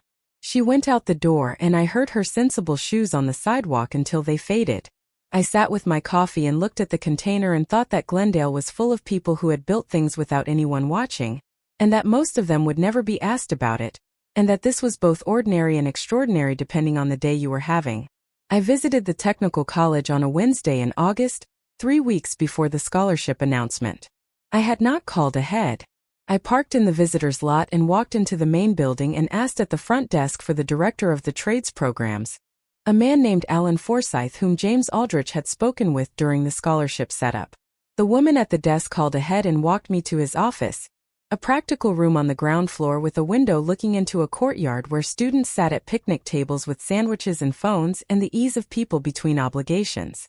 Alan Forsyth was in his mid-50s, broad through the shoulders in the way of a man who had spent years doing physical work before he moved into administration. He shook my hand and asked if I wanted coffee. I said yes. He poured 2 cups from a machine on the credenza and did not apologize for it. I told him I wanted to see the carpentry shop before the semester started. He said that was easy enough and put on a hard hat from the hook behind his door and handed me one. The carpentry workshop was in the east wing of a separate building, accessed through a covered walkway that smelled like sawdust and machine oil before we even reached the door. Inside, the space was large and high-ceilinged, tool stations along the walls, 2 long work tables in the center, a lumber rack against the far wall organized by species and dimension, raw wood and planed wood, and the smell of both combined into something I recognized before I could name what I was recognizing. I stood in the doorway and the smell arrived the way the smell of Raymond's garage had arrived the day I found the cedar box. Not identical, not personal, but the same family of smell. Wood being worked by someone who understood it. Alan Forsyth said something about the equipment and the course structure and the placement rates for graduates. I heard it and also did not hear it because I was standing in a room that smelled like Raymond's Saturday mornings, and looking at the lumber rack and the chisels organized on their pegboard with their outlines traced in pencil so you always knew where each one belonged. He had organized his tools the same way. Same logic, same precision. The belief that things put away correctly stay in a place you can find them. I walked to the lumber rack and put my hand against a piece of rough-cut pine. The texture of it, the grain running under my fingers. Raymond used to let me feel the wood before he started on a project. He said you had to introduce yourself to the material before you worked with it. He said the material had opinions and you needed to know what they were in advance. I told Alan Forsyth that the scholarship would be $2,000 annually, and that I intended to fund it through the building income indefinitely. He told me that would change things for students who were one tuition payment from stopping. I told him that was the intention. He thanked me. I told him he was thanking the wrong person, that the man whose name would go on the plaque had been gone for 20 years, and that the closest I could come to thanking him properly was this. Alan Forsyth looked at me for a moment. Then he said he understood. I drove past the house on Clement Drive on a Saturday in late September. I had not done it before that day, not once since the move, not when I was looking for the apartment, not when I drove to and from the building on Commerce Street. I had been deliberate about that. I had not wanted to go back until I was ready, and could feel what needed to be felt without it destabilizing anything. I was ready on that Saturday. I drove the route I had driven 10,000 times over 47 years, left on Maple, right on Birchwood, and then Clement Drive opening in front of me the way it always had, the mature trees overhead closing the street into something sheltered and specific. I drove slowly. The new family had put a swing set in the backyard, visible over the fence line. Wood and rope, simple, the kind Raymond might have built himself given a Saturday and the inclination. 2 swings and a small slide. A child's bicycle leaned against the garage, red, with one training wheel removed and the other still on. A child in the precise middle of learning. I know that moment. I lived that moment in this same driveway with Marcus and a blue bicycle. Raymond running alongside holding the seat, then letting go, Marcus not knowing yet that the hand was gone, pedaling on the confidence of a boy whose father had not told him. The front door of the house was painted green. It had been white when I left. Not a bad green, a sensible green, the color of something that had thought about itself. The maple tree in the front yard was in full September color, amber and copper turning against the sky, indifferent to who owned what was beneath it. I stopped at the curb for a moment. A woman came out the front door with a canvas bag over her shoulder, moving with the purpose of someone who had somewhere to be. She was younger than me, 30s probably, hair in a practical arrangement for a Saturday. She did not see me. She went to the car in the driveway, put the bag in the back seat, got in and drove away. She lived in the kitchen where Raymond had painted the walls. She slept down the hall from the room where I had found his note in the nightstand drawer. Her children used the backyard where I had grown tomatoes for 30 years. I had expected grief and I did feel grief, the kind that is not about loss exactly but about the passage of things from one life into another. The house was being lived in. Someone's hands were on the counters Raymond had built. Someone's children were in the driveway where Marcus had learned to ride a bicycle. The house was doing what Raymond had built it to do, holding a family, providing the particular permanence he had wanted for his son. It was just that the family was not mine anymore. I sat at the curb for 2 or 3 minutes. Then I drove back to Birch Street and made dinner and called Loretta and told her I had done it. She said good. She said there was no right way to feel about it and that all the feelings were probably correct. I told her that was the most banker thing she had ever said to me. She said she would take that as a compliment.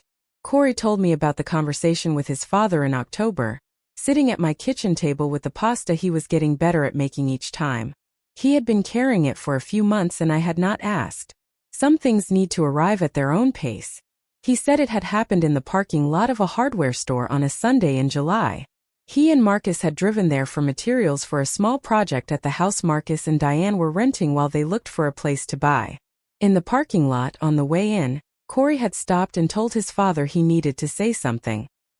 He told Marcus that he had known about the building before the June meeting. That Pearl had told him the night before. That he had gone to that meeting knowing what was going to happen, and that he had not said anything because it had not been his thing to say. Marcus had stopped walking and looked at his son. Corey said he had told his father that being present for someone is not the same as backing them up. That all those years of sitting at family dinners while Pearl was diminished, all those years of being in the room without saying anything, had been their own kind of wrong. Not the same wrong as what Marcus had done with the house, but connected to it. A smaller version of the same choice, made over and over until it became a habit neither of them had named. I asked Corey how his father had responded. He said Marcus had stood in the parking lot for a long time without speaking. Long enough that another car had pulled in and parked and a family had gotten out and walked past them and gone inside. Then Marcus had said that Corey was right. That he had known it was not right for a long time and had told himself that knowing was enough. That he had learned from Raymond that knowing something was true and acting on what you knew were two different skills. And that he had only inherited one of them. Corey said that was the most his father had ever said about Raymond directly. Not in a story, not in a memory, but as a measuring stick. He stirred his pasta and did not look at me while he said the next part. He said his father had told him that the thing he was most ashamed of was not the house. It was Corey in the car that Saturday morning, the day Marcus came with the envelope and the paper clips. That Marcus had known what he was asking Corey to be part of just by being there. And he had brought him anyway because he could not face going alone, and he had let his son sit outside in a running car while he said sorry to his mother and let it happen anyway. I did not say anything for a moment. Then I asked Corey if he and his father were all right. He said they were working on it. That working on it was more honest than saying they were fine, and that honesty was probably the only way through things, even when it took longer than the other options. He sounded, in that moment, so much like Raymond that I had to look at the window for a second.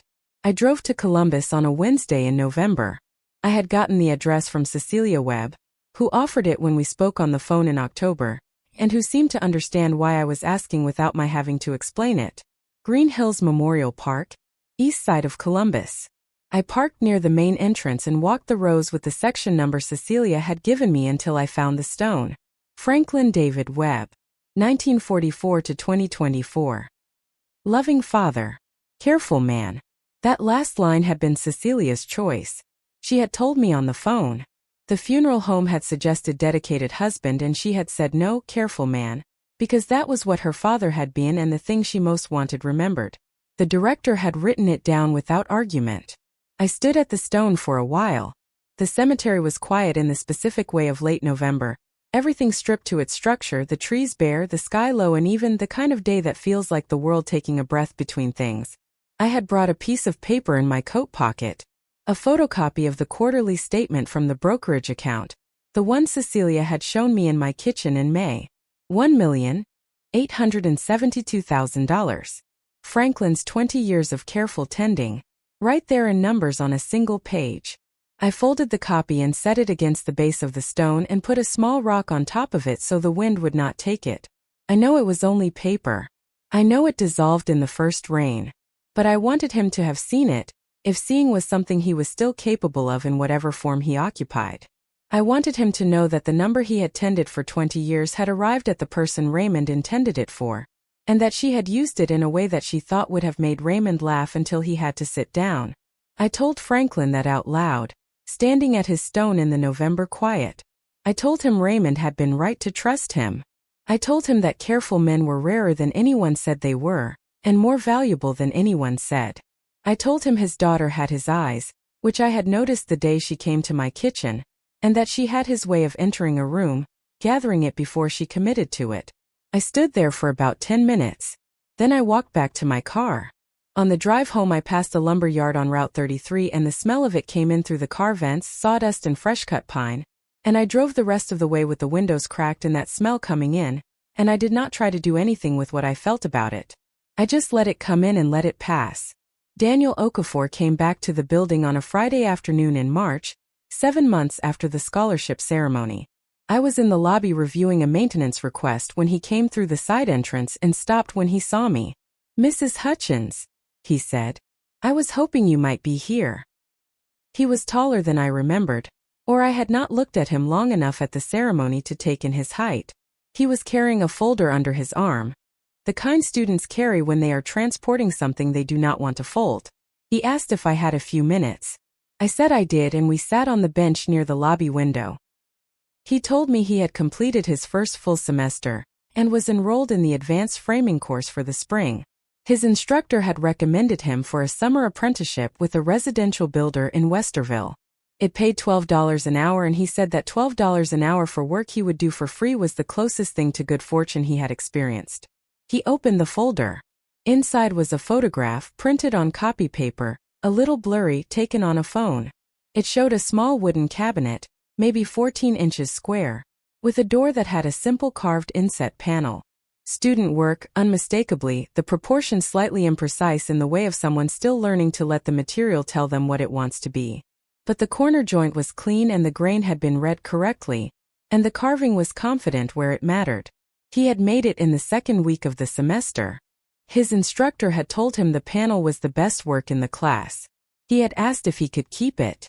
He had it at home now in his apartment. He used it to store his tools. He had brought the photograph because he wanted me to see it.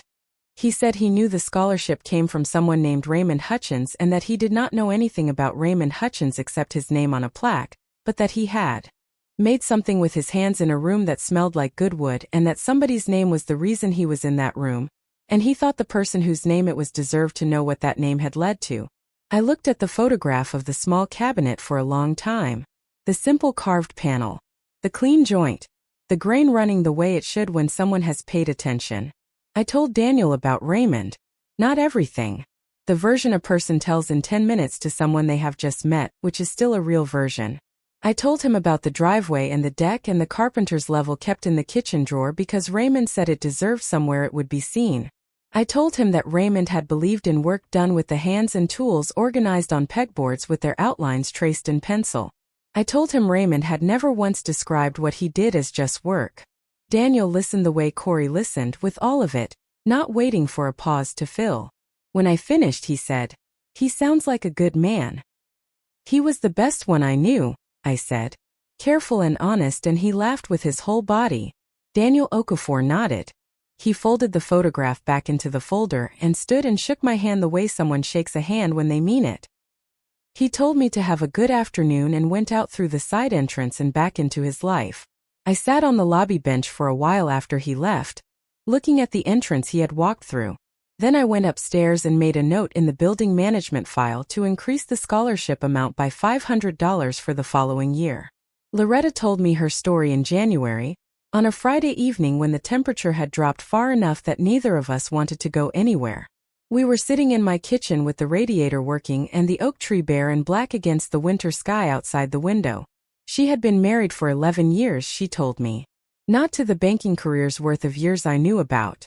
Before that, before Glendale, before First Federal, before the 28 years next door to me on Clement Drive. His name was Robert. She had married him at 22 in Cincinnati, the same city where Raymond and I had married 4 years later, though Loretta and I did not know each other then and would not for another decade. Robert was an architect, charming and educated, the kind of man whose opinion filled a room before he had fully entered it. She had believed for a long time that this was the same as being right about things. He was right about buildings and wrong about people, which is a particular imbalance that tends to become clearer over time rather than earlier. He made decisions about their life the way he made decisions about floor plans, with the confidence that his spatial understanding of how things should fit together was more reliable than other people's experiences of actually living inside them. She left in 1979.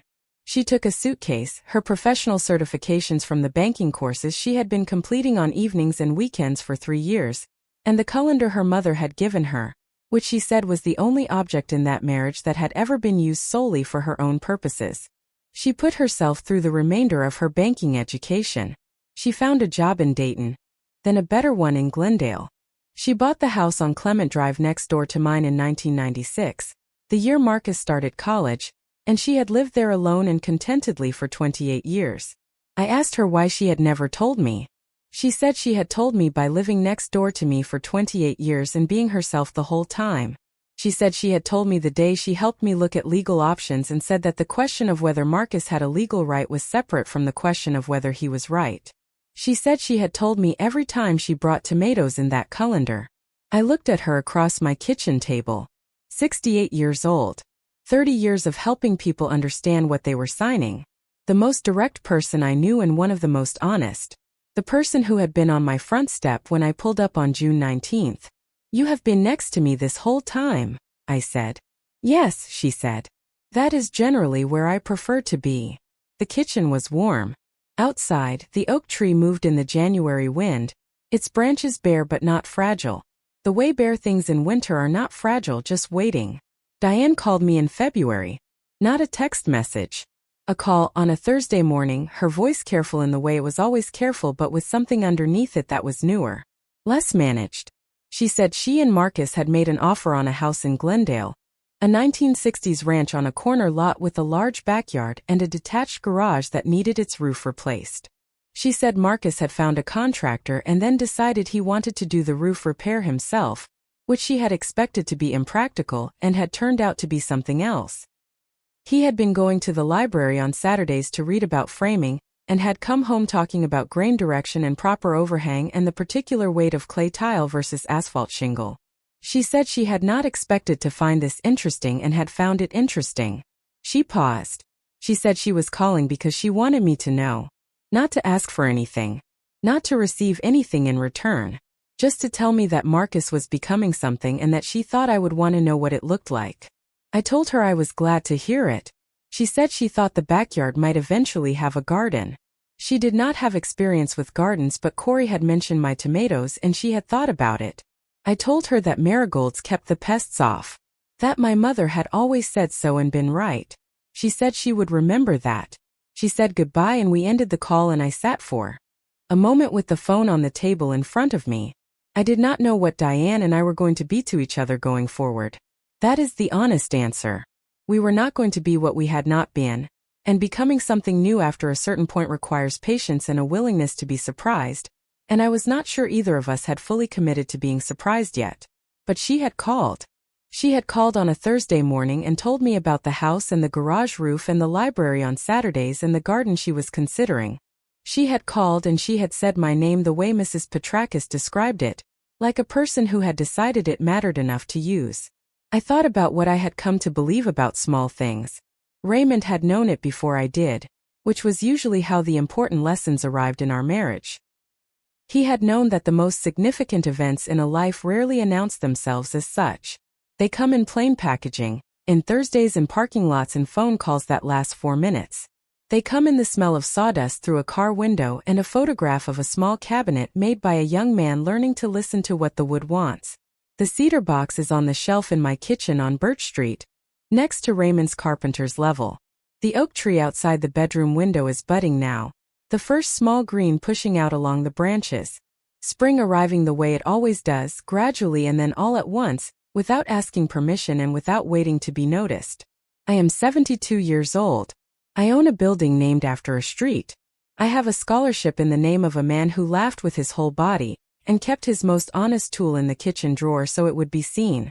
I have a grandson who is learning to work with his hands and a neighbor who has been next to me for 28 years and a landlord who uses my name and asks nothing back for the colander. I have what Raymond said I would have in the note he left in the nightstand drawer and in the account he asked his most trusted friend to protect and in the life he spent building something permanent for his son, which turned out in the end to have been for his wife. Don't let anyone tell you different, he wrote. Nobody did.